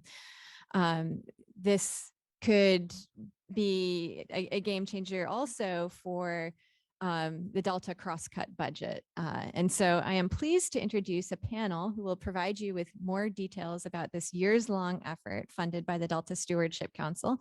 And the panelists include Dr. Maggie Chrisman, who is a program manager within the Delta Science Program, George Isaac, who's a senior environmental scientist within the science program, and Mario Manzo, who is with the U.S. Bureau of Reclamation and has continued to report on the Delta crosscut budget for DPIC. So I will turn it over to them to provide you with a presentation now. Great, thank you. Thank you, Laurel. Get closer to the microphone. Hello, Chair Medueno and members of the council. As Laurel said, I'm Maggie Chrisman, a program manager in the Delta Science Program. It is our pleasure to be here today to provide you with a preview of the Delta Science Tracker. It's been several years in the making, and we're doing this in anticipation of the public launch that should be coming next month. Today, we'll provide you with a summary of our goals for pursuing this project, an overview of some of the main features of this tool, and a few example use cases for it. So next slide. So to start with, why do we need a Delta Science Tracker? Well, as you are all very familiar, the Delta is a very complex place. And our reason for pursuing this effort is really grounded in the fact that a very large number of scientific research and monitoring activities occur in the Delta. According to the Delta Crosscut Budget Report that was released in July of this year, over $116 million was spent by state and federal agencies on science expenditures in just one fiscal year alone. With so many efforts going on and literally hundreds of entities involved, which that network diagram kind of shows you the complexity of those relationships as well. It's from a report from Mark Lubell, a UC Davis researcher that studied connections between different entities involved in the Bay Delta. But with all of these different efforts and entities involved, it can be difficult and time consuming to really make sense of what's going on and produce reports like the Delta Crosscut budget. Up to now, there's been no central location or organized manner for coordinating activities, communicating information about their outcomes or their products, or communicating even about their management relevance, and sharing about the collective progress we're making on particular topics. In recognition of this, the 2019 Delta Science Plan called for development of a comprehensive internet-based science project tracking tool, one that would allow us to provide information about ongoing Delta science activities and assist with identifying opportunities for coordination and collaboration. This tool would allow assessment of financial investments across multiple funders, and it was envisioned to contain dashboards and visualizations in a user-friendly and publicly accessible platform. Sorry. Next slide. The Delta Science Tracker is not meant to be a data repository, meaning it's not meant to store the data that's generated by these activities, but rather it's a platform that allows users to search a database of the activities themselves and essentially answer questions about who's doing what, where, why, when, who's funded them, and how much has it cost. We sometimes refer to this tool as a one-stop shop for Delta Science. It's for scientists, decision makers, and the public to learn both about and to learn from the science that's being conducted in the Delta. Next slide. So in the spring of 2020, the council hired ESSA Technologies to begin creating the Delta Science Tracker. The development of the main features of this tool was really guided by these 4 goals that you see on the slide here. First, it was to establish an inventory of science activities, one that would allow people to answer the questions I kind of posed on that previous slide.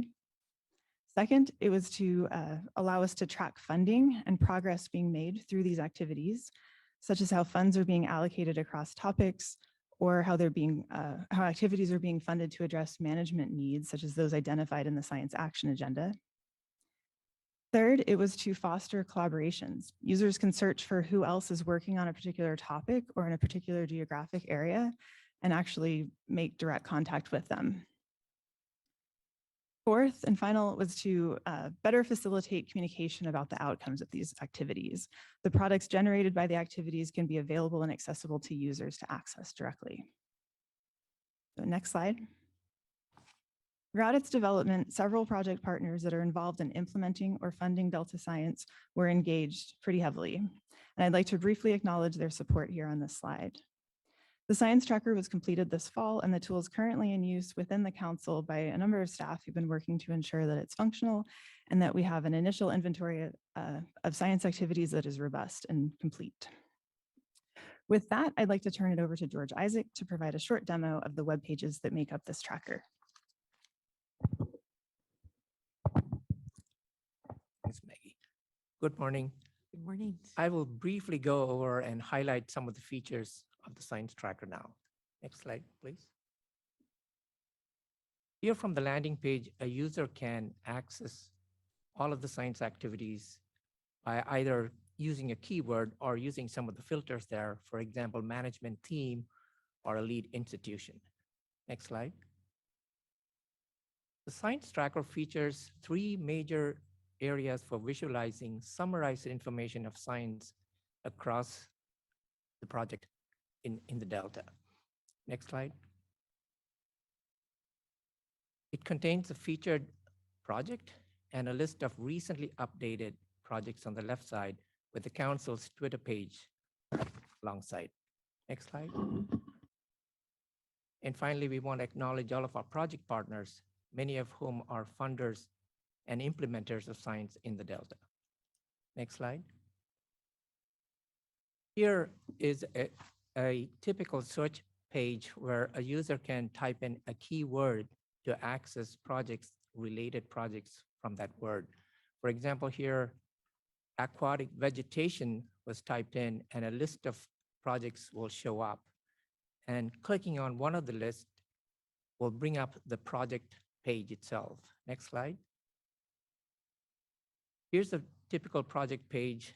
And if you notice, it's one of the projects that was just moments ago discussed in the lead scientist report. It contains a brief description and a purpose and a few images from the project. Next slide. Further down, it has the list of investigators and co-investigators and their affiliation and the reports and projects conducted by that agency or entity. Next. Further down, there's a good details about funding information, sources, amounts, recipients, etc. Next slide, please. The page also has an option to upload links to publications, reports, and other relevant information. Next slide, please. Now I want to go over a visualization to show how a manager or decision maker could use the science tracker by going through a funding visualization. Next slide, please. Here you see a bar graph that shows the funds awarded by the Delta Stewardship Council and addressed through the Science Action Agenda. Next slide. Apart from charts and graphs, the tracker generates a network diagram to show connections and collaboration within entities, between entities. And here on the right extreme, by clicking on one of the lines between 2 points will highlight the project that they are working on commonly. And by clicking on the project, it will take you directly to the project profile. Next slide.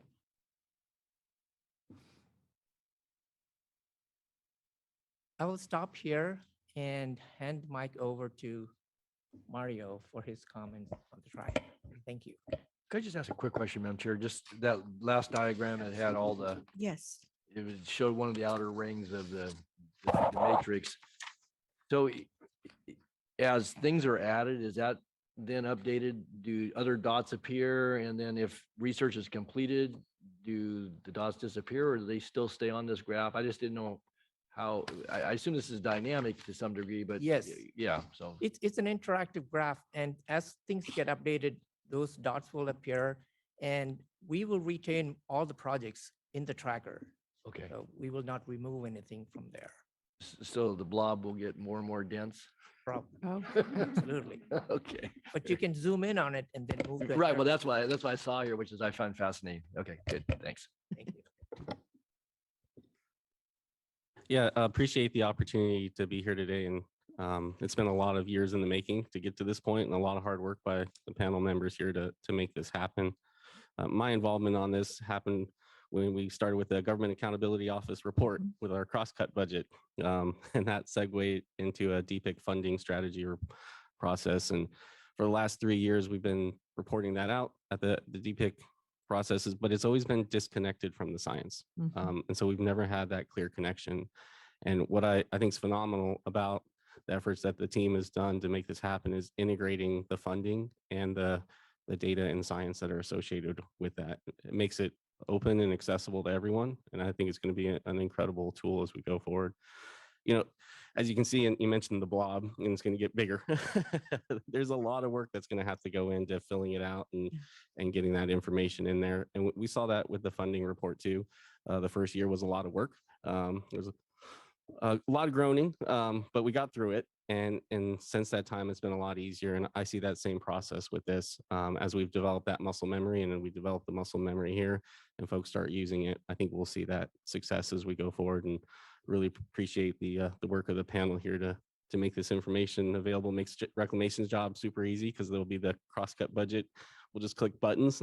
So appreciate that. But I think the bigger value is it being open and accessible to the entire science community and the public at large. So I just want to say thank you to the team. Excellent. Questions and comments?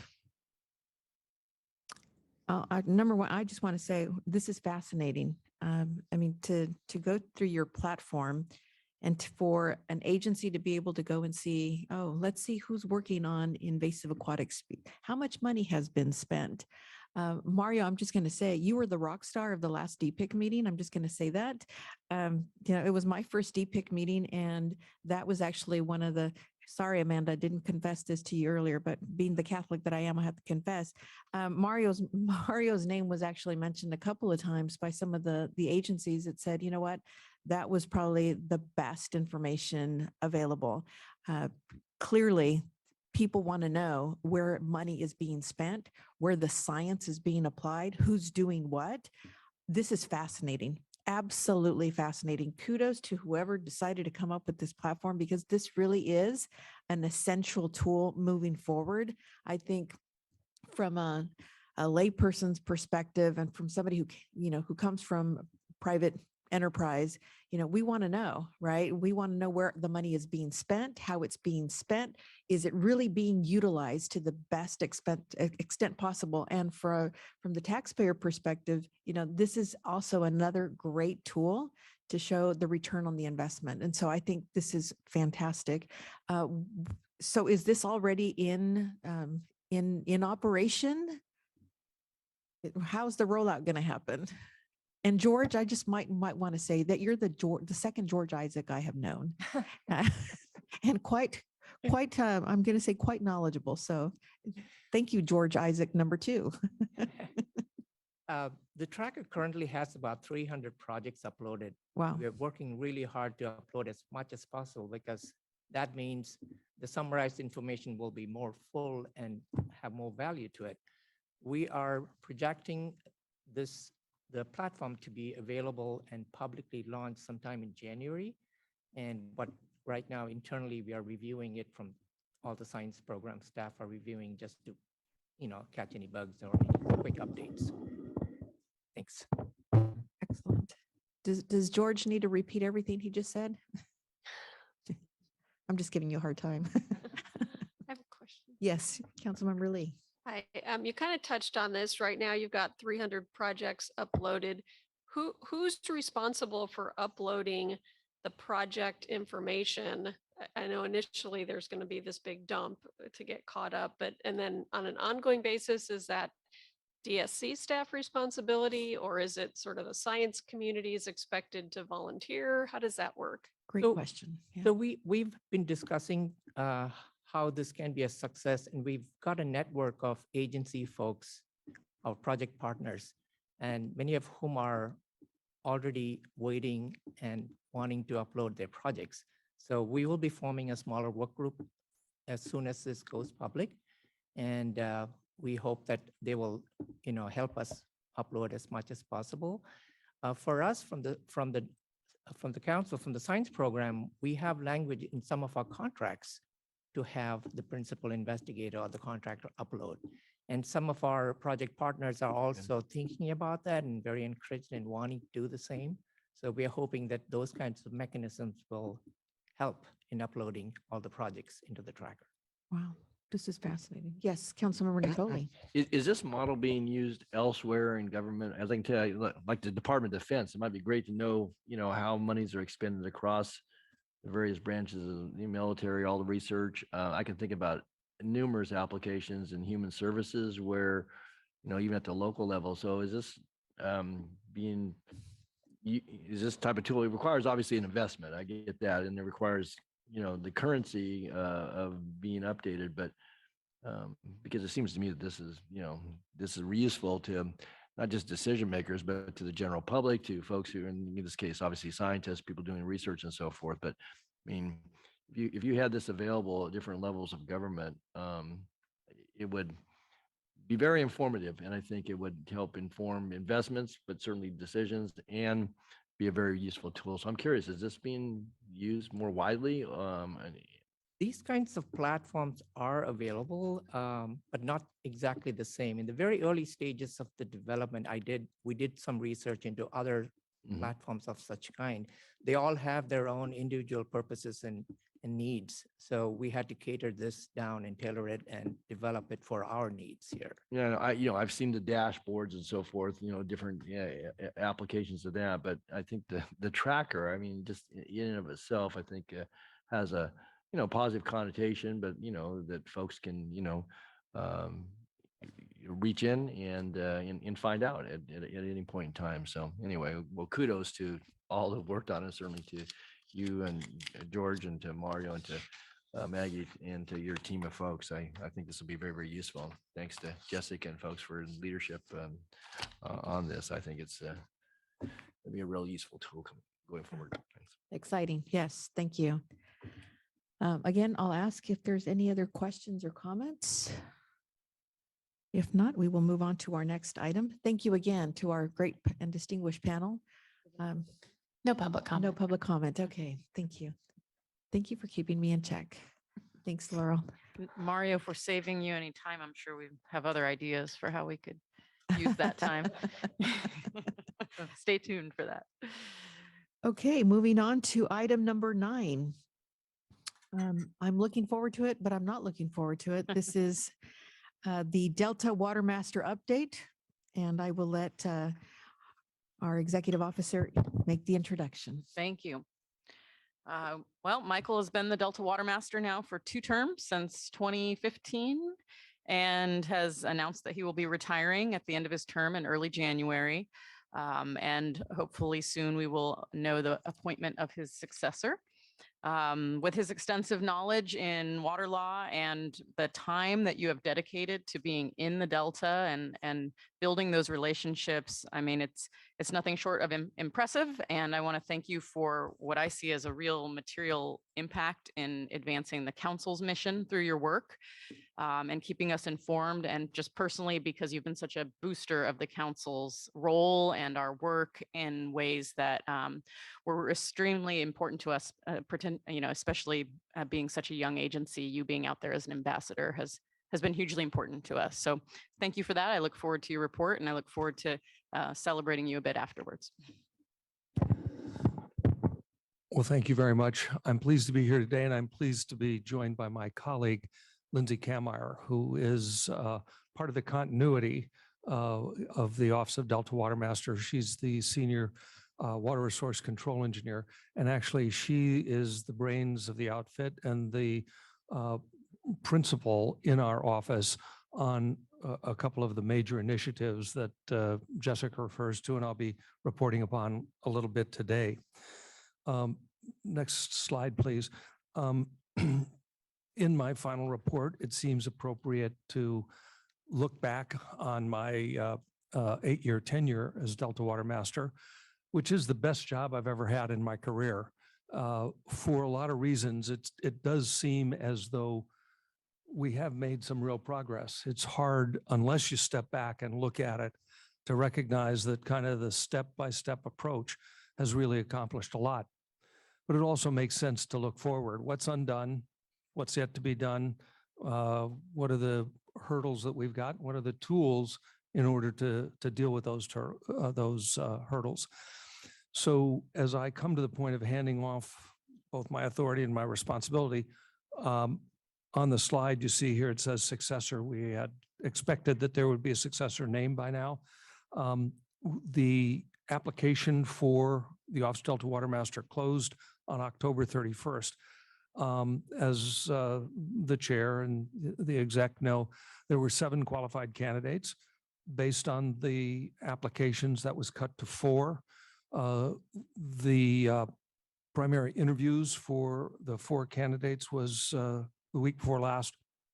And then there was the decision made to cut the field to the last 2 and to hold another round of interviews. The interviews are scheduled for next Monday, so it could be soon that we could fill in that blank in the slide. But I do want to emphasize that one of the things I am quite proud of is the staff that has supported me, that has been developed, that I've had the privilege to mentor and learn from. So as you said in a different context, Don, the blob just gets denser and denser. And no offense. Next slide, please. I want to first and foremost express my great appreciation for the support that I've had consistently from the council for the work that we've been doing. And I've been pleased to be part of a lot of the initiatives that the Stewardship Council has put forward, from the building resilience in the Delta, certainly the emergence of the social science to go along with the physical science, and just to be the kind of connective tissue between the Water Board and the Stewardship Council to try and build those links of mutual support back and forth, because I do think that is a critical element of any progress we make in the Delta. And that progress is really based on that coordination and collaboration. There are different skills, there are different missions in the 2 agencies, but there is an enormous amount of overlap that I think we have developed and exploited through collaboration. And whatever success we've had in the Office of Delta Water Master has been because of increased collaboration and participation between the two agencies to which I report. So next slide, focusing a little bit more on that board and council collaboration. I think it all starts with science and the notion of one Delta, one science, a collaborative way of developing the insights that we have and making those insights available for management actions across a range of issues that are complex, each on its own, and interconnected in ways that compound that complexity. So I really do believe that the developments in the Science Action Agenda, the latest iteration of the Science Action Agenda, which builds on prior work, really nails this one Delta, one science, and importantly, makes critical connections between what science we want and what decisions we're trying to inform. The whole idea here is better decisions in an incredibly important and incredibly complex physical, social, economic environment. And so linking the science to those decisions has been critically valuable. And from the water board's perspective, it allows the water board to use science as a basis for its regulatory actions that isn't just homegrown. It's not one agency. It's not relationship driven. It really is driven by best available science that is peer reviewed, that is subject to a transparency that was not the case before the Stewardship Council came into being to fill that need. And I think the science, the criticality of the science is the key competitive advantage.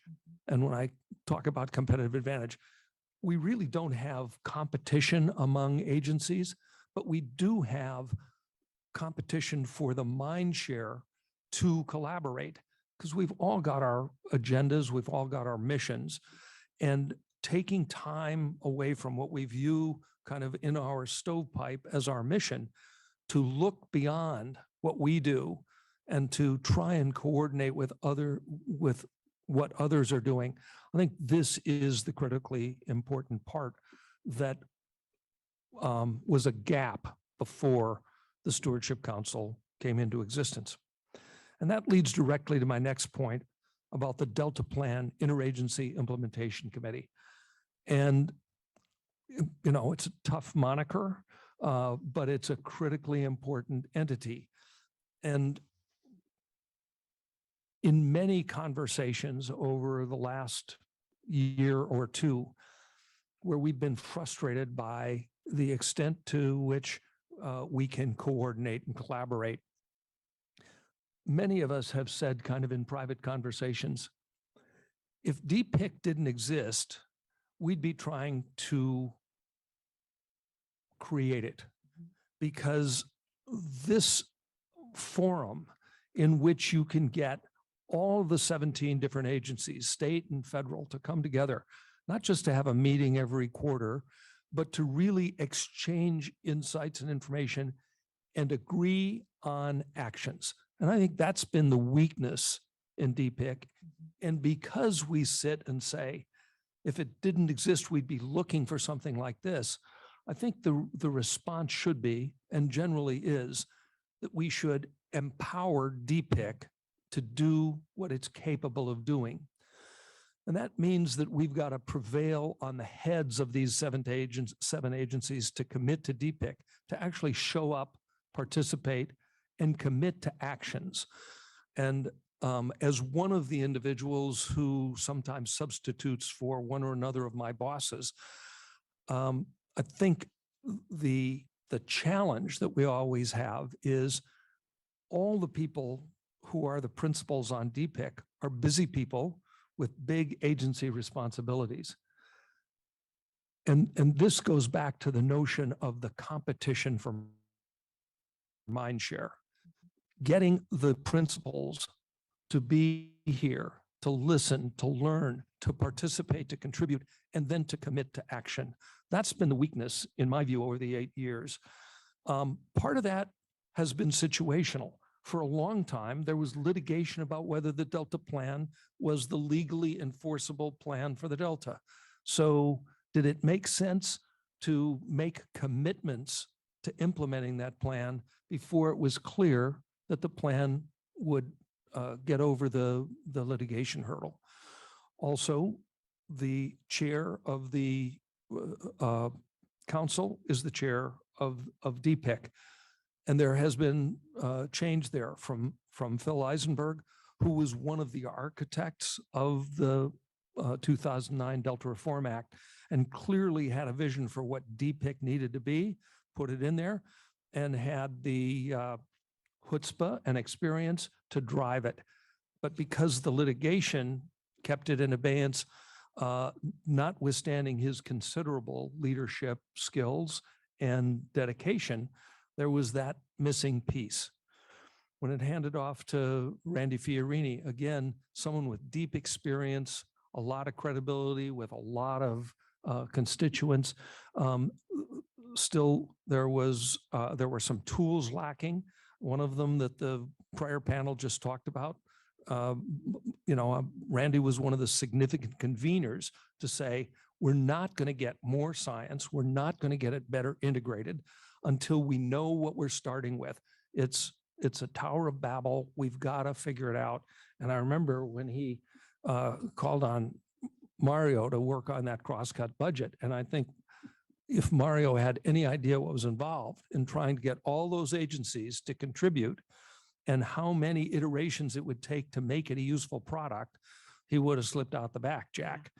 And luckily for all of us, I mean, the presentation that you just had, that was because of leadership at the chair's level.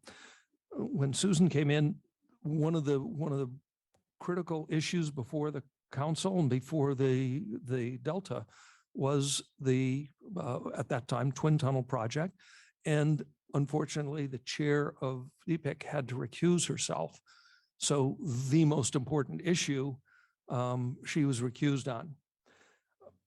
Now, Virginia, you've got the mantle, and it's time to make it work. And your leadership skills, your ability are going to be tested in this. They've already been tested and found to be substantial to the challenge that you're going to face. But I think bringing those agencies to that table and using it as it was intended to coordinate actions across these 17 agencies with different agendas is the most important challenge before the Delta, not just before the Delta Council. And that's because we've got to get this adaptive management right. And we've got a lot of problems with adaptive management. I even think the concept is in basic conflict with our regulatory processes, which are risk averse. They take a lot of time. They become ossified as soon as that permit is issued. And once you get that permit and you're authorized to get into the Delta and to start to do real things, whether it's breaching levees to create floodplain habitat, whether it's improving levees to protect the water supply through the Central Delta corridor, whatever it is, you learn as you're out there. And Laurel, as you said, you can't go into the Delta without learning more about it. But because of the ossification of our risk-averse regulatory system, we have enormous difficulty taking that learning and turning it into an alternative action. It'd be better to do this than to that. And we've had a lot of examples about how difficult it is because of the way we enter into contracts to develop projects, to get them permitted, how difficult it is to learn from them and adapt as we move forward. And that's one thing that I'm very pleased that in this board council collaboration, we've made real attempts to overcome that, not just with the Office of Delta Water Master as what I've called the connective tissue, but we now have chair to chair and staff to staff regular meetings where we get together and say, okay, what's working, what's not working, what can we do better, what agency resources do we need, how do we work together to make sure that we're supporting each other and that we know what each others are doing. Those meetings, I think, are critical to this collaboration that I think we've all tried to foster. So if we go to the next slide. I believe that progress on all these issues depends not only on the vision that we have for the Delta, which should be in the Delta plan, but also to create some flexibility so that we can work within the confines of good planning to work things out. When we run into problems, figure out how to work together. And again, I'll go back to saying, this is why commitment at DPIC by the 17 agencies is so critical, because you're trying to do something and a fish issue comes up. The fish agency can't start from ground zero. They've got to start from an understanding of the overall objective of improving the Delta, of meeting those co-equal goals in real time, because the deterioration is accelerating. Notwithstanding all our efforts, the deterioration of the Delta is accelerating. And if we don't have the ability to include all the different points of view, but not start from scratch every time we open a new conversation, that's why DPIC is so important. And then persistence, because many of the things that we try to do in the Delta feels like you're opening the hall of 1,000 doors, and you go in, you clean up everything in one closet, you close the door, you move down. By the time you get 3 doors down, chaos is breaking out behind you. You've got to have that persistence to deal with this on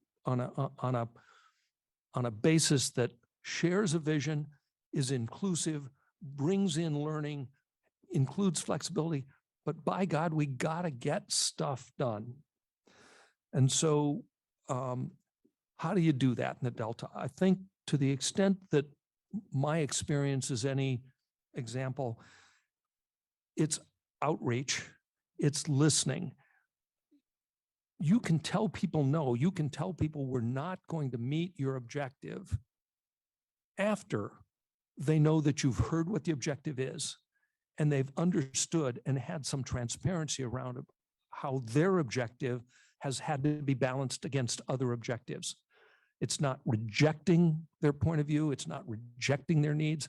It's saying, in order to make the next tranche of progress, you can't get what you need right now, but it's noted, it's understood, it's in the queue. The other big thing that I think we've accomplished, and here again, I want to give a lot of credit to my colleagues in the Office of Delta Water Master, my colleagues in the Division of Water Rights and elsewhere, is to clarify what the water rights in the Delta are. I've been a water lawyer for a long time before I took this job, and it was very clear to me early on that I didn't have a clue about what the water rights in the Delta were. I looked at the reports we get, and it says, well, we diverted water to this use, and we diverted it under a pre-14 right and a riparian right and a licensed right and a permit that hasn't yet become a license. And we've also got salvage water, and we also claim water through conservation. And I'm sitting there saying, so what was the order? Which one is used? And many years later, when we started to say, well, in a shortage, everybody's got to cut back, or there's got to be some orderly way to cut back. Well, we have 2 ways. I wouldn't exactly call them orderly, but it's either correlatively, everybody shares the shortage. And that means you got to know what the shortage is, and you got to know who's got a straw in the pond. And the other way is by priority, which means if you're not in a high enough priority, you get cut off completely. It's a very harsh system. To implement that, you really have to know what the water rights are and what the order of use is. So again, plodding through this, we started in 2015 when I was a rookie bureaucrat.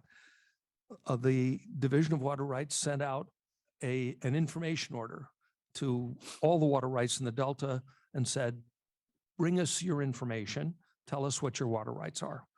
Well, predictably, we got a lot of data. Most of it was in hard copy. It was maps and graphs and legal arguments and deeds that went way back. And it was almost too much data in a format that was very hard to deal with. But we plotted through it. Out of that is where we came to digitizing the entire Delta so that we have a digital map going back to the original patents when land transferred from either federal or state ownership to individual ownership. So that gave us a base against which to create a geographically connected set of data. Took some years, and it left the issue of, it made it clear to us that there were a lot of these claims that overlapped that we had to detangle. And so in December of 2017, we published something that's come to be called the overlap memo, which teased all the strands apart. And one of the big findings in that overlap memo, which was a discussion of the legally enforceable water rights in the Delta, was that it was nearly impossible to have both a pre-14 water right and a riparian right, because the riparian right took precedence and the pre-14 right was therefore not needed, not used, and therefore expired. That was very controversial. It remains controversial, but since it was published in 2017, actually December 15, 2017, it's never been successfully challenged. Some of that is because we've been fairly adroit in settling cases where we've said, you can keep your claim of a pre-14 right, but the Office of Delta Water Master recognizes your riparian right because of the work that we've done in this settlement conference. So you report your water use under your riparian right. And if you ever want to report your water use under your pre-14 right, that's fine. You agree in this settlement agreement to give the Office of Delta Water Master 30 days, maybe it's 60 days notice, I can't remember, but notice that you're going to exercise a pre-14 right. And when you do, stand by for an information order asking you to support that pre-14 right. So we've got that as a enforceable settlement agreement in a number of controversial circumstances, but nobody has ever tried to exercise a pre-14 right after that. We're making progress. We got additional progress from the courts. After about 10 years of litigation, the Court of Appeal came up with the decision in Modesto Irrigation District versus Tanaka, which gave us better insight into the judicial application of the elements of a riparian right. And again, we began to use that. Riparian rights are related to the land that is riparian to the watercourse. So the entire Delta was swamp and overflowed lands. It started out with universal riparian rights. There was a controversy up until this case was decided about whether all the subdivisions that had taken place, making smaller parcels throughout the Delta, and in some cases severing them from the watercourse, there was controversy about whether those areas, those pieces of land had lost their riparian right. And the Tanaka case settled that. There was a request for review by the California Supreme Court, which was refused. So the Tanaka case is the final unappealable order of the Court of Highest Jurisdiction, and we've been applying it. That has enormously improved conditions in the Delta. So now you know what right it is. We still have a lot of people reporting a lot of other stuff because they're protecting their right to claim it at some point in the future. But it has enormously decomplexified the issues about what water is being used under what right, where. Now, we took another couple of big steps that I want to talk about that later on that Lindsay has been primarily tasked with, but that has helped us when we've run into the next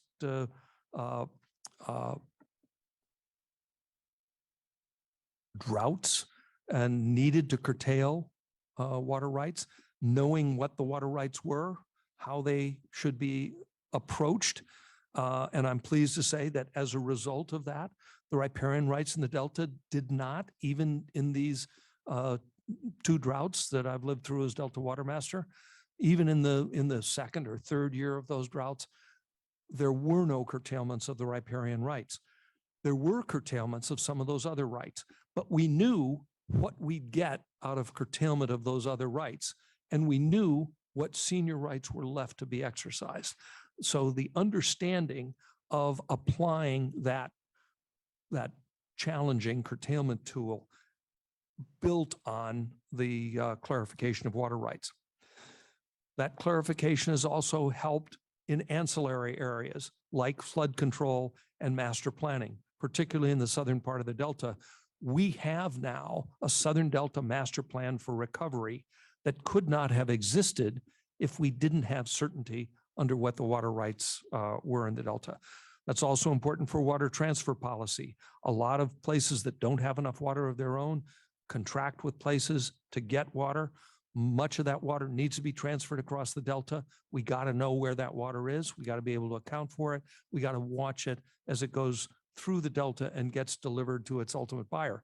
But we've also, and this is one of the challenges looking forward, we've got to prevent the Delta and the watershed being deprived of water through lax accounting for water transfers.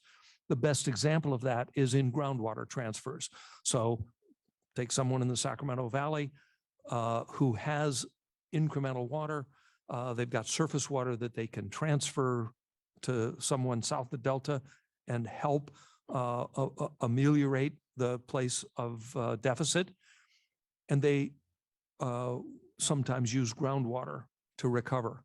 The tradition has been that there's a 13% haircut on that transfer, meaning that through a white paper by the Department of Water Resources and the Bureau of Reclamation, they use their resources, their facilities to make that water transfer less a haircut because they know that taking that groundwater out ultimately deprives the stream of some water. And so they protect themselves, protect the projects during the transfer period by exacting that 13% haircut.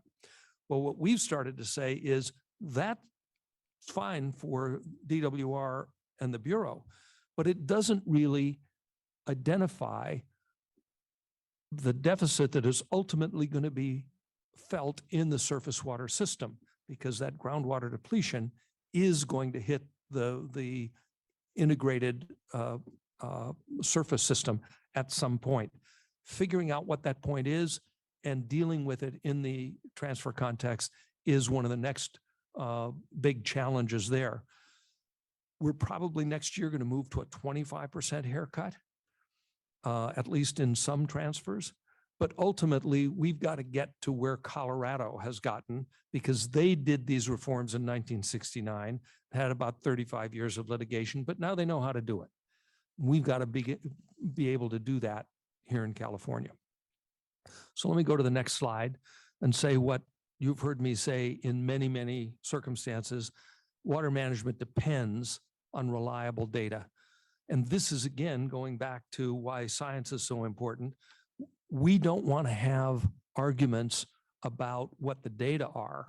We want to have discussions about how we apply the data that we can agree on.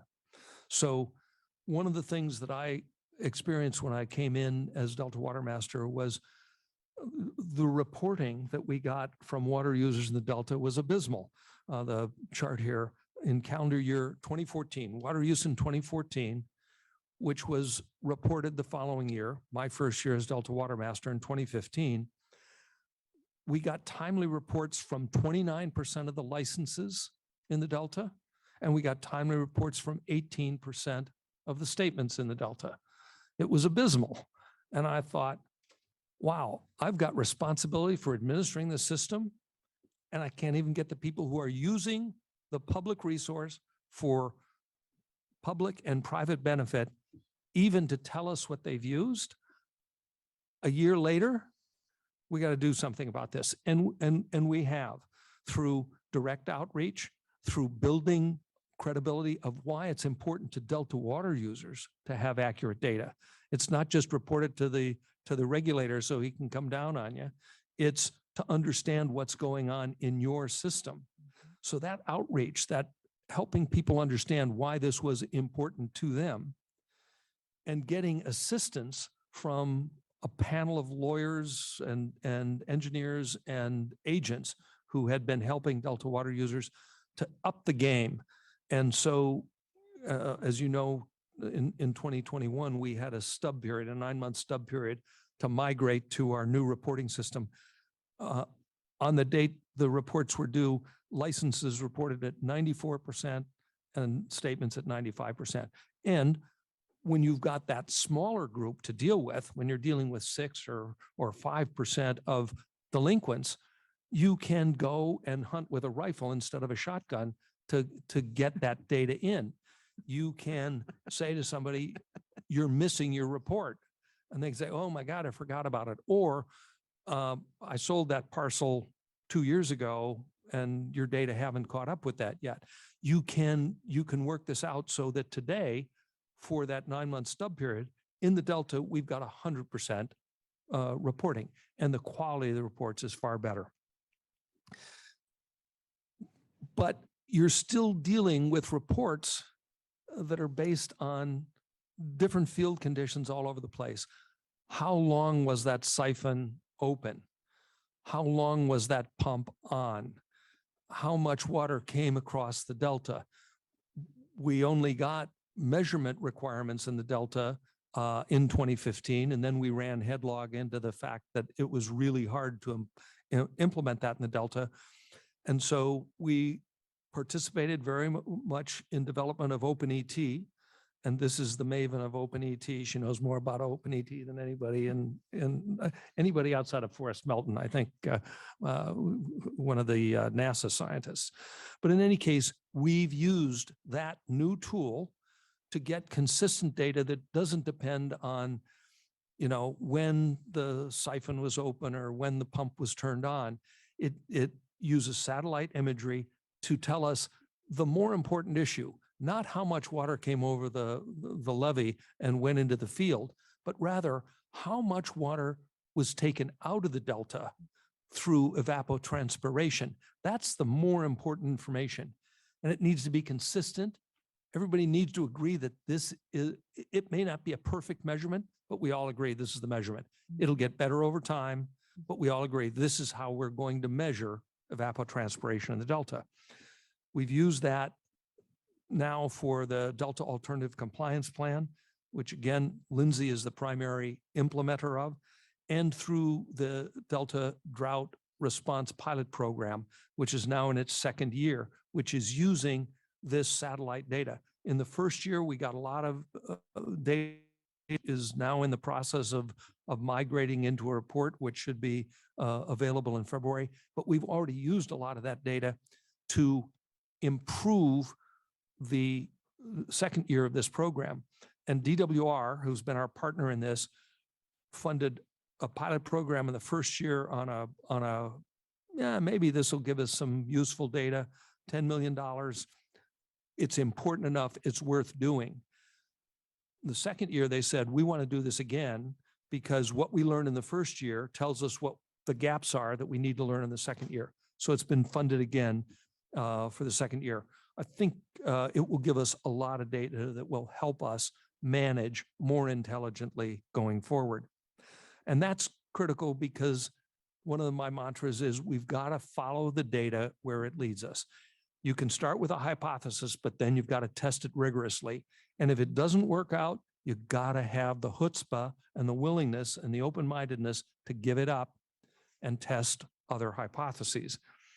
And that has been extraordinarily valuable to us as we've faced this challenge of how to conserve water in the Delta, to protect it from salinity intrusion, which was the biggest challenge that we faced in 2021. And that challenge of salinity intrusion in 2021 is what brought this group together in what for government was a heartbeat. From June to about January, we developed the program, got it in the field, got the grant money out the door through the Delta Conservancy. That came together because everybody in 2021 said, if we lose freshwater control in the Delta, everybody's ox is gored. So let's get together. It's one of those things where we had a lot of people who fight with each other, who litigate against each other, but were able to come together and collaborate because they faced a common challenge. And there'd been a lot of work done through DPIC, through lots of other things to start to build that cohesiveness in the system that allowed us to operate quickly. Next slide. I warned Jessica that this was going to be the longest report you guys had ever heard because I wasn't going to miss my chance. And so I think it is appropriate, and I'm winding up. Have faith. A look over the horizon. What's next? What do we got to prepare for? What am I leaving to my successor and to Lindsay and Lisa Crowley, John Collins, Christy Mittal, the others who support this work? One thing is, thanks to the work that we've done, we are facing an avalanche of data. That's good, and it's a challenge. It's great to have the data, but we're going to have to manage it. We're going to have to triage it when it comes in to make sure it's all there. We're going to have to QA/QC it. We're going to have a machine learning capability of kicking out obvious outliers. Somebody who, filled it in, measuring in gallons per minute instead of acre feet per year. Those kind of obvious things that show up in our data.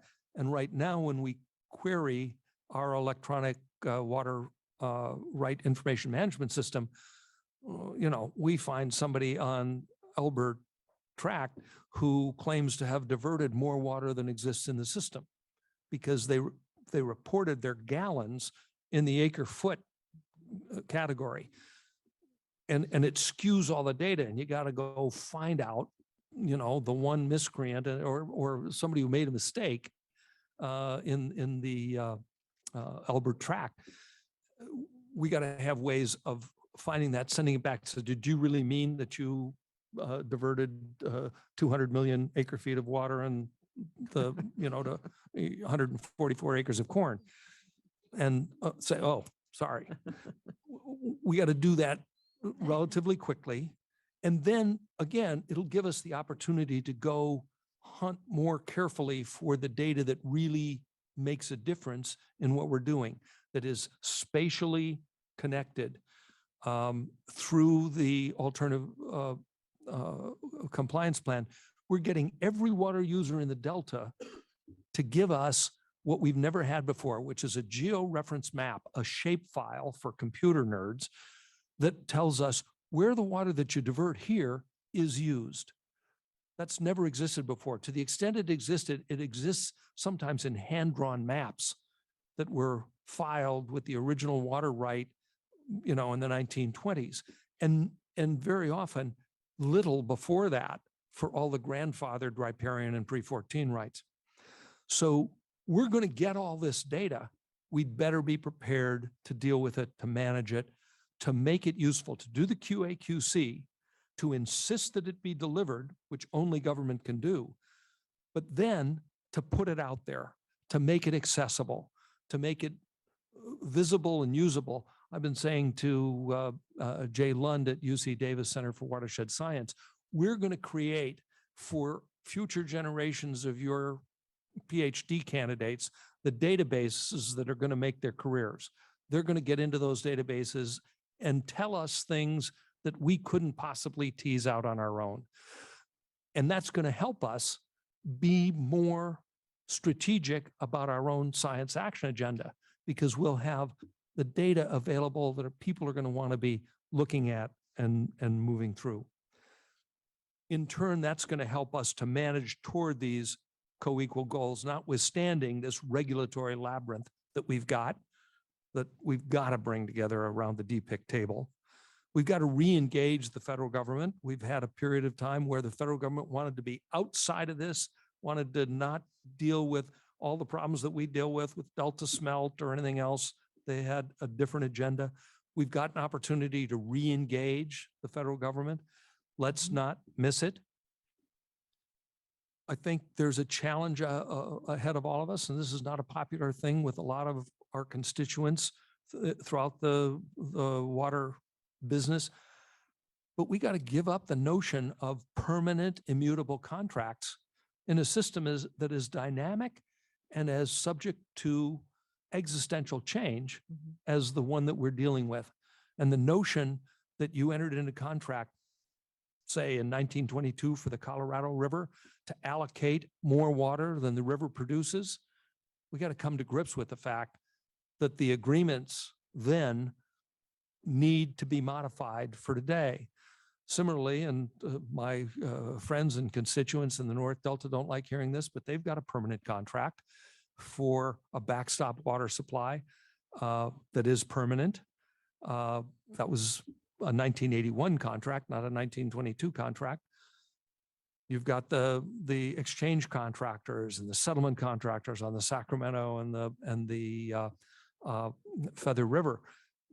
This last year, those settlement contractors on the Sacramento River who had a lock solid contract for 75% of their base supply had to recognize that the water wasn't there. The molecules of water weren't there. And they came forward with a voluntary agreement to cut back to 18%. That to me is an example of the kind of discussions, grown-up discussions about how we move from what we thought of and designed for a static system that is changing rapidly, and all the commitments that have been made, which largely left out the environment and left out a lot of stakeholders who weren't around when the water rights were handed out. There's got to be a way of reaching out for including those uses, those needs in a shrinking environment. And let me tell you, I believe it can be done for the betterment of the entire system, because we're not going to have reliable water rights if we don't have an improving ecosystem. And we're not going to have an inclusive society if we don't figure out how to address the fact that when water rights were handed out, the limiting most precious resource in California's system were handed out. They were handed out at a time when women were not allowed to own property, including water, when we still had enforcement of fugitive slave laws so that African Americans could not compete to own or use that precious resource, when we had exclusions for the Chinese citizens who came and dredged the channels and built the railroads but couldn't own property. We have got to figure out how to ameliorate those ongoing systemic exclusions. And we've got to do it in a circumstance where climate change is moving faster than our ability to adapt and do this adaptive management that we talk about. I think adaptive management to me is like an average year. We know it's out there, but we've never seen one. And we've got to figure out not only how the average is being skewed by climate change, but what we're going to do about it. And that means we've got to go forward living with conflict. There are going to be these circumstances where there's 10 years of litigation before we know what the outcome is, or whether your position or my position or some intermediate position is a final unappealable order of the court of highest jurisdiction, because it's only when you get there that the litigation is solved. In the meantime, we've got a delta that we've got to manage, and we've got to do that collaboratively while we're seeking that judicial outcome and guidance. And this is where I come back to the logic of the 2009 Delta Reform Act, the logic of the Delta Plan.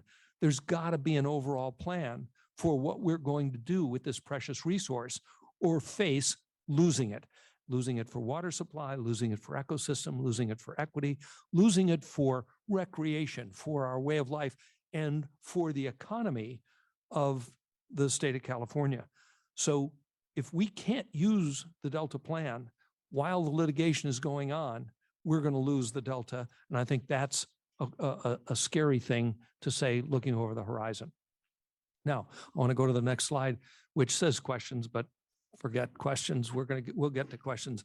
This is really my opportunity to say once again, how much I've appreciated the opportunity I've had to be your Delta Water Master, and how much I have appreciated every day the support of the people who work with me, the support of the council, the support of the board, because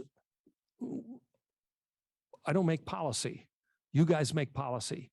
But if I don't understand it, if we're not working every day to accomplish your policy, we're missing the swing at the pitch. And I want to say that I have appreciated the opportunity you've given me to get to the plate, to take a swing at some of those pitches. Some have been grounders, some have been pop outs, a couple of home runs, and mostly a few singles, get the next guy to the plate, move it forward. I'm proud of what I've done on that. And I'm proud to be in a situation of turning over what we've done in better shape than we found it. So once again, I appreciate it. I'm grateful for the opportunity, and I'm looking forward to watching how you work all this stuff out. Can I just say one word? Wow. I'm going to open it up for comments from the council, but I have so much I would like to say. There's so much that you mentioned that I was taking copious notes on. Michael George, you are the epitome of what we need to continue to evolve into. And that is, and I had some words that I wrote down last night because I thought, okay, what am I going to say to this man that I kept calling George Michael, the singer? You have been just incredible in your 8 years, and I've only gotten to know you in one and some change, but really have had some thoughtful conversations with you. You are, not only are you knowledgeable, pragmatic, you've been an ally, you've been a supporter, you've been a champion for any and all Delta, but you've been an incredible friend and visionary for the Delta Stewardship Council. And when I hear the conversations out, whether it be at Aqua or, having a conversation with Didi Diadamo or Joaquin, everybody continues to say the same thing in terms of the work that you've done and what you've done to gel us with the water board has just been phenomenal. You were so right. The DPIC really is an opportunity. And I think that that's why it was important for me to take a step back to see what we can do to re-engage. To your point, absolutely, we have to re-engage the federal government. And we just had a very meaningful conversation yesterday with one of the agencies.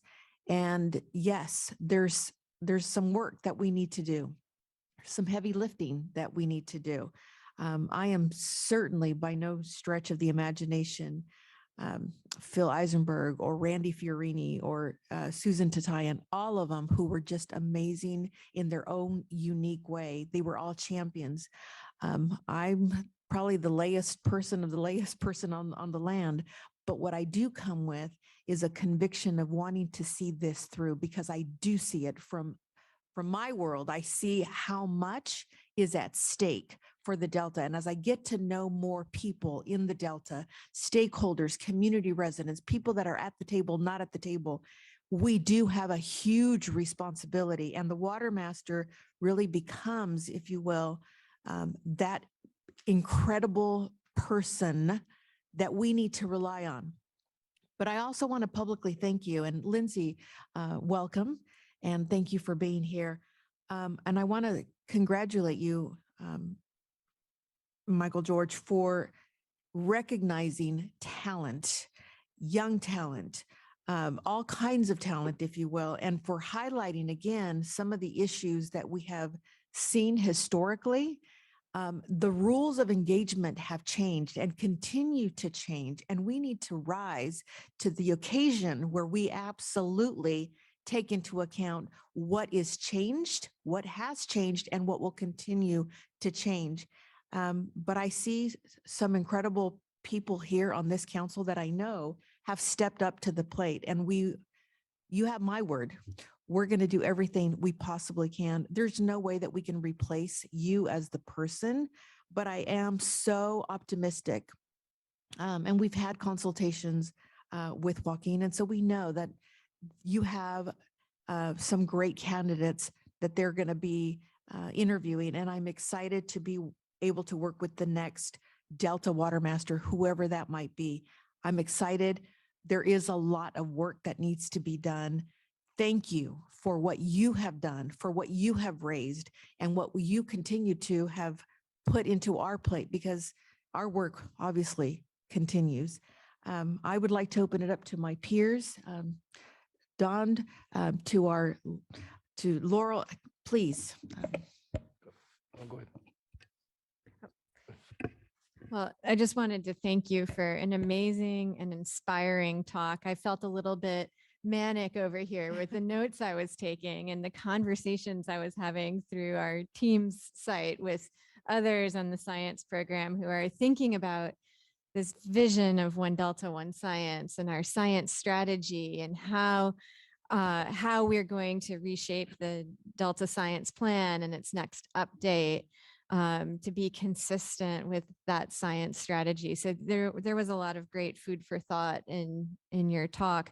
I wanted to also just echo what Virginia said in giving thanks to you and in recognizing the importance of equity and inclusivity and all of the work that we do. That really resonated. And then finally, I just wanted to say we have plans for your retirement. I say this jokingly, but not so jokingly, that we would love to hire you as a retired annuitant to be an ambassador for the science strategy. But, you know, the other thing I was taking notes on is when I returned to teaching at Berkeley at the end of my term as lead scientist, I made a note for myself in my teaching file that I would love to have my water resources and environment class watch that talk that you just gave, because it's really illuminating about the multiple considerations that affect how we manage water in a rapidly changing climate. And I thought your discussion of water rights was really interesting and relevant. And so I may be calling on you to appear as a guest speaker in your retirement as well.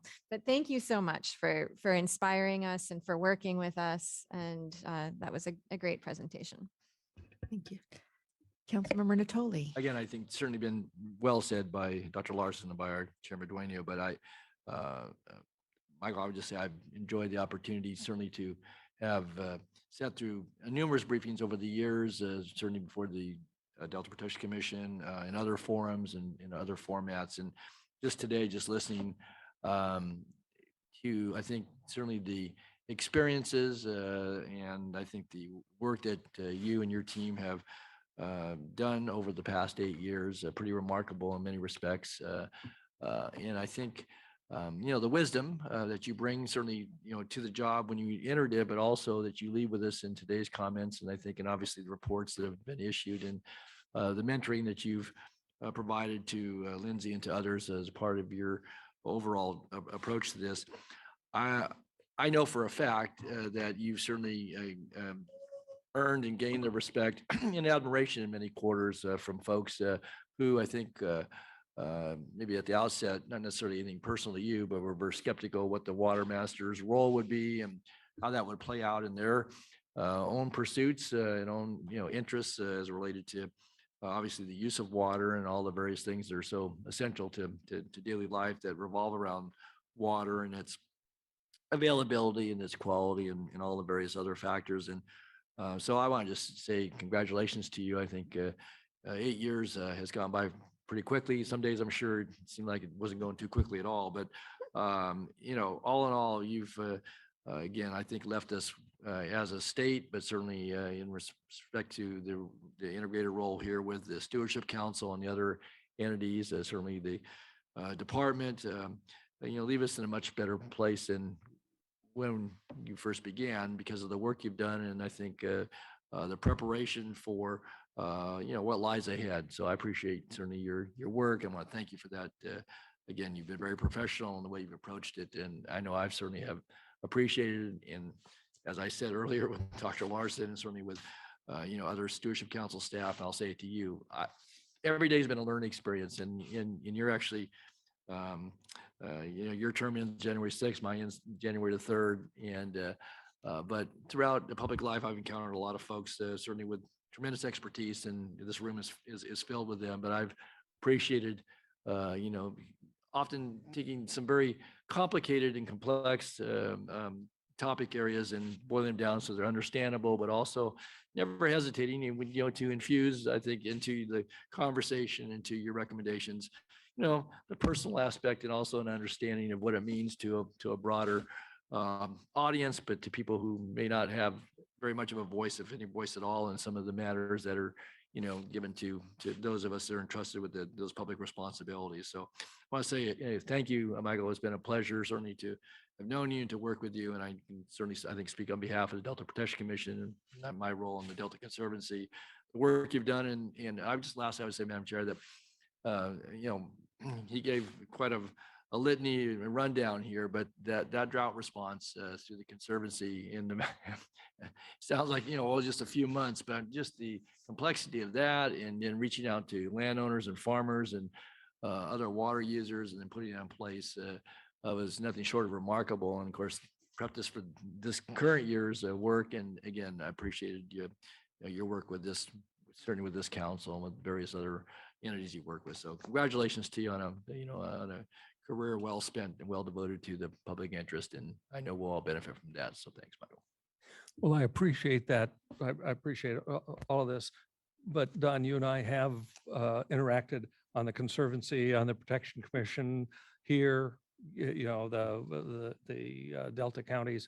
And so, you know, maybe in retirement, we'll compare pictures of our grandchildren. Yeah, Councilmember Zingali. And Michael, I just wanted to add my voice to the appreciation for all you've done. I'm struck by the fact, by how your presentation today is really reflective of the quality of the 8 years of service. It was a rich presentation. Again, I want to just lift up one thing in particular that I will try to stay true to, and that was you're reminding us how the residue from historic discrimination and inequities is still with us, is still ingrained in the challenges we face and should be in the policy decisions we make. So thank you for that. And for that and the other things you've enlightened us to, I want to quote the pop star George Michael when he said, "Thank you for waking us up before you go." Well done. Councilmember Lee and Councilmember Damrell. Hi. Well, thank you very much for your service. Coming from the newest member of the council, I've appreciated your patient explanations, both on the Water Foundation tour when I first met you, and was able to impress my husband by the fact that he thought Water Master was the best title ever that a state employee could ever have. But I really appreciate it. And this goes for Don too, all the years of service and knowledge. This is really knowledge transfer in action right here for me. And I hope that I can, you know, take both the wisdom of what you've imparted to us and Don's wisdom over the years and continue that on. I try to do a lot more listening than talking. And I've just really appreciated absorbing everything that you've given to us. So thank you. Thank you, Councilmember. Councilmember Damrell, Judge Damrell. Well, let me add my voice. we've had some wonderful times on the Delta, very wet times on occasion, but I can only hope that there's some way to bottle you up and bring you back here. If there's a way of doing that, I would love to have the chair or executive director figure that out. You're an extraordinary person, and you have skills and insights that I'm hoping that our future water master will have similar skills, but you're unique. And I think that the most important thing that we can do is to keep in mind exactly what you said, a whole gamut of issues. But I think that is kind of an embarkation of what we can do ourselves as a council. You are just extraordinary, and I can add my voice to the others that have already thanked you. But I'm really serious about getting this gentleman back to the to this council meeting. I know you want to retire, and that's the end of it. But on the other hand, we need your insights and your wisdom and your comments as we embark on the next few years. It seems to me that that would be a treasure that we ought to seriously consider looking into, because I think you are that good and that knowledgeable. So let me add my voice also to thanks to you and your staff. My unfortunate quandary is that I don't know whether you're going to come back to see us, but I hope you do. I hope you do. So I appreciate that, and I will absolutely come back and visit. I have to say that my 8 years have been very productive, but it's not just me that's been productive. When I started this job, I had 0 grandchildren. I've now got 3, and they are competing for my attention, and they won't be competing for it long, because pretty soon they'll have boyfriends and girlfriends, and Papa won't make much difference. So I'm hoping to have an impact on them while they still want to have overnights with me and go camping with me and take a boat out on the Delta with me. Well, I understand that, but I just want to underscore what I've said. And I also want to say I've enjoyed all my time in a boat on the Delta with you, Judge Damrell. Well, we've had a few. You're special. Well, again, and I don't know if everybody knows, but Michael George is also the editor of our forthcoming Bay Delta Science publication. So want to publicly acknowledge and thank you for all that work. So if you will all join me in giving George Michael a round of applause. Thank you.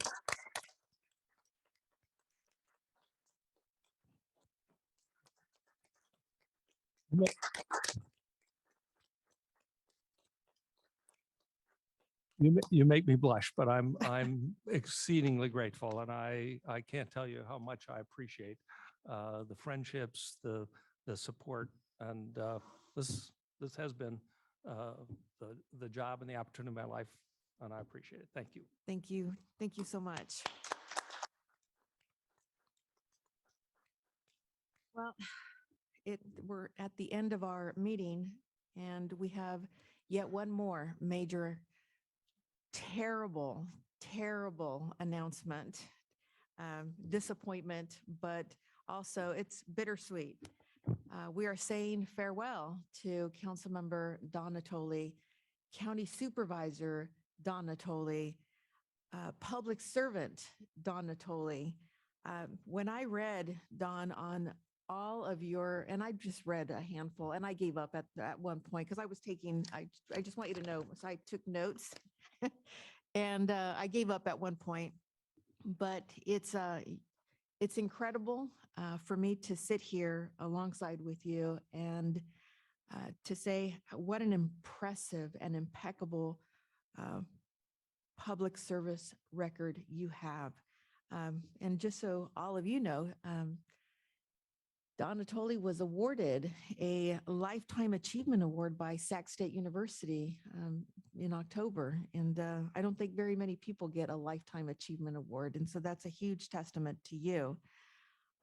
You've been on the Board of Supervisors here in Sacramento since 1994. You're finishing out your 7th term. The people of your district got it right. They got it right. You have represented the 5th district again for quite some time. It encompasses something like 650 square miles. Your service includes the city to Elk Grove, Galt, Ileton, Rancho Cordova, some rural farming communities in the southern portion of Sacramento County, and of course the Delta, and it encompasses something like 300,000 people. You have been on the board of the Sacramento Employment and Training Agency, the Delta Protection Commission, the Delta Stewardship Council, the Sacramento Area Flood Control Agency, the Sacramento Cable Commission, the Sacramento Metropolitan Air Quality Management District, the Sacramento Public Library Authority, the Sacramento Solid Waste Authority, the Sacramento Transportation Authority. Can I just keep going on and on? Again, it's incredible. I don't meet very many people that have been in public service this long. And by the time you get to your 7th term, you're warped. You're not warped. You are far from warped. I'm just so incredibly grateful that the good Lord has brought me here to meet you and to call you a friend and a colleague. And so I would like to open it up for my other members before I give you a small token of our appreciation. So we'll start with Councilmember Zingali. Oh, thank you for the honor of being first to say thank you to you, Dawn. I have a confession to make, which is that when an important matter comes before this council, I would secretly, strategically wait for you to speak first so that I could look smart by following your lead. So that's going to be a setback for me. On those rare occasions where we didn't land in the same place, and there were some, I never doubted your integrity. I never had any lack of respect for your perspective.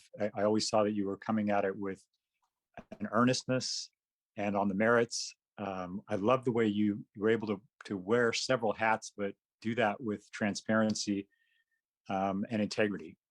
And it's my impression that you're ambitious for the work, but never to the point of being opportunistic for your own advancement. And that is too rare in public service. And I am honored to have been able to see that firsthand on this council. And I'll be very interested to watch your continued service to the public. So thank you, Dawn. Thank you, Daniel. Julie? I mentioned it briefly when I was thanking our water master, but I've appreciated the times that we've gotten to know each other through our tours and other things, and the knowledge and advice that you've imparted, especially reading materials for me, copious amounts of reading, and just very excited for this next phase in your life and the adventures that you'll undertake, and hope that you'll keep in touch with us. Thank you, Julie. Judge. Can I have a few words? Absolutely. Dawn, we go back a long ways. And I just have to tell you that and actually, I think you were on the board when I first came on. I was. Okay, so that's ancient history, to say the least. But I've always admired your ability to sift through the facts and reach a conclusion that is very, very understood and reasonable. And that to me is a remarkable quality for anybody. You have that ability to translate the most complex areas that somehow we're afraid to step into, and yet I wind up agreeing with you 90% of the time. Maybe I should be 100%. It's just amazing how you are able to sift through so much and reach the logical conclusions that are brought about by great experience of yourself and as a public servant, but more importantly, as a member of this board, I think that you are extraordinary.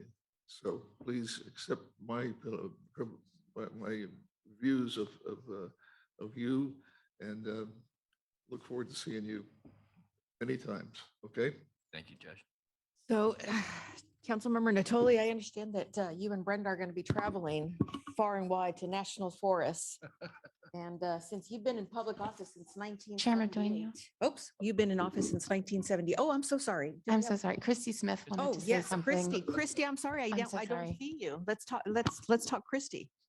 Thank you, Madam Chair. I will be brief because my voice betrays me during this illness. But Don, I just want to say what an honor and a pleasure it has been to not only serve with you, but to learn from you. And as someone who has spent a lot of my life already in public service, to see someone like you coming to the end of your career and still be so incredibly invested in the detail and so well prepared for each meeting and for each issue that comes before us. I can only say the world would be a much better place if there were more Don Natolis in public service. So again, thank you so much for your service, not only to this council, to your county, to the state, to the people of California. It's been an honor, and I hope that your retirement provides you all the happiness and relaxation that you're hoping for. Thank you, Christy. So, Don, we actually have a certificate that we'd like to present to you, and I'd like for the council that are here to take a photo. Maybe we can transport Daniel and Christy through this new technology that is being instituted. But we have first a print that we got for you, and it is from a nature-based designer and artist from Canada. Her name is Alina Scarina. And so that first, and we have a nice frame that's going to go with, but we want to make sure that Brenda is okay with it. Okay.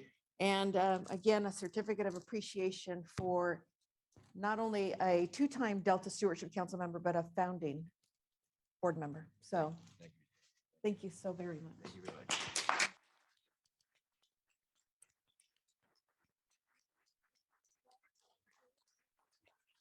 And we have, yes.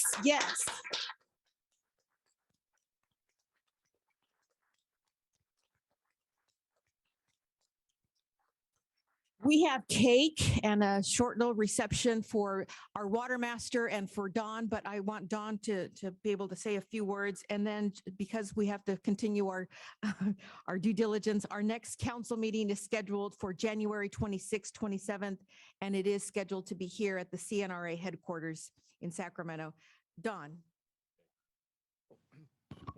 Madam Chair, I would just express my appreciation to my fellow council members, to each of you for your kind comments today. It's been a tremendous honor and privilege to have served with all of you, and certainly to have worked with Jessica and the entire staff from the Stewardship Council, our legal counsel, certainly all the experts but in science and in matters Delta. I know that the work and leadership that's been demonstrated during my time of service here will continue, and that we're in good stead with my council members who will remain here. But the Delta is a place of wonder and awe. I've said that many times, and I know that the work that this council has been entrusted with is taken seriously. And again, it's been a tremendous honor, though, to have served for the past 2 years in my second stint on this body. And as I leave public service, I have great confidence in folks here in this room and people that I've served with at the county level and other realms. That the good work will go on. It's very important work. It's hard work at times, but it's important to the people that we serve in whatever constituency that is. But I have great confidence, and it's with a great deal of respect and admiration for each and every one of you in this room and many others who aren't present here today. I have a deep love for my community and for the people that I've given the opportunity to represent. And I know that you'll continue in that stead. So thank you so very much. And I wish everyone a wonderful holiday season, and maybe you'll see me from time to time. Thanks.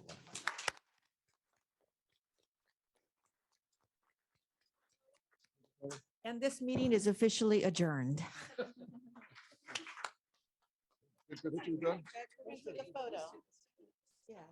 Okay. Do we have an official photographer that we can? that we can commission things here. Here we Yes. go. Yeah, Michael. Michael? Let's go here.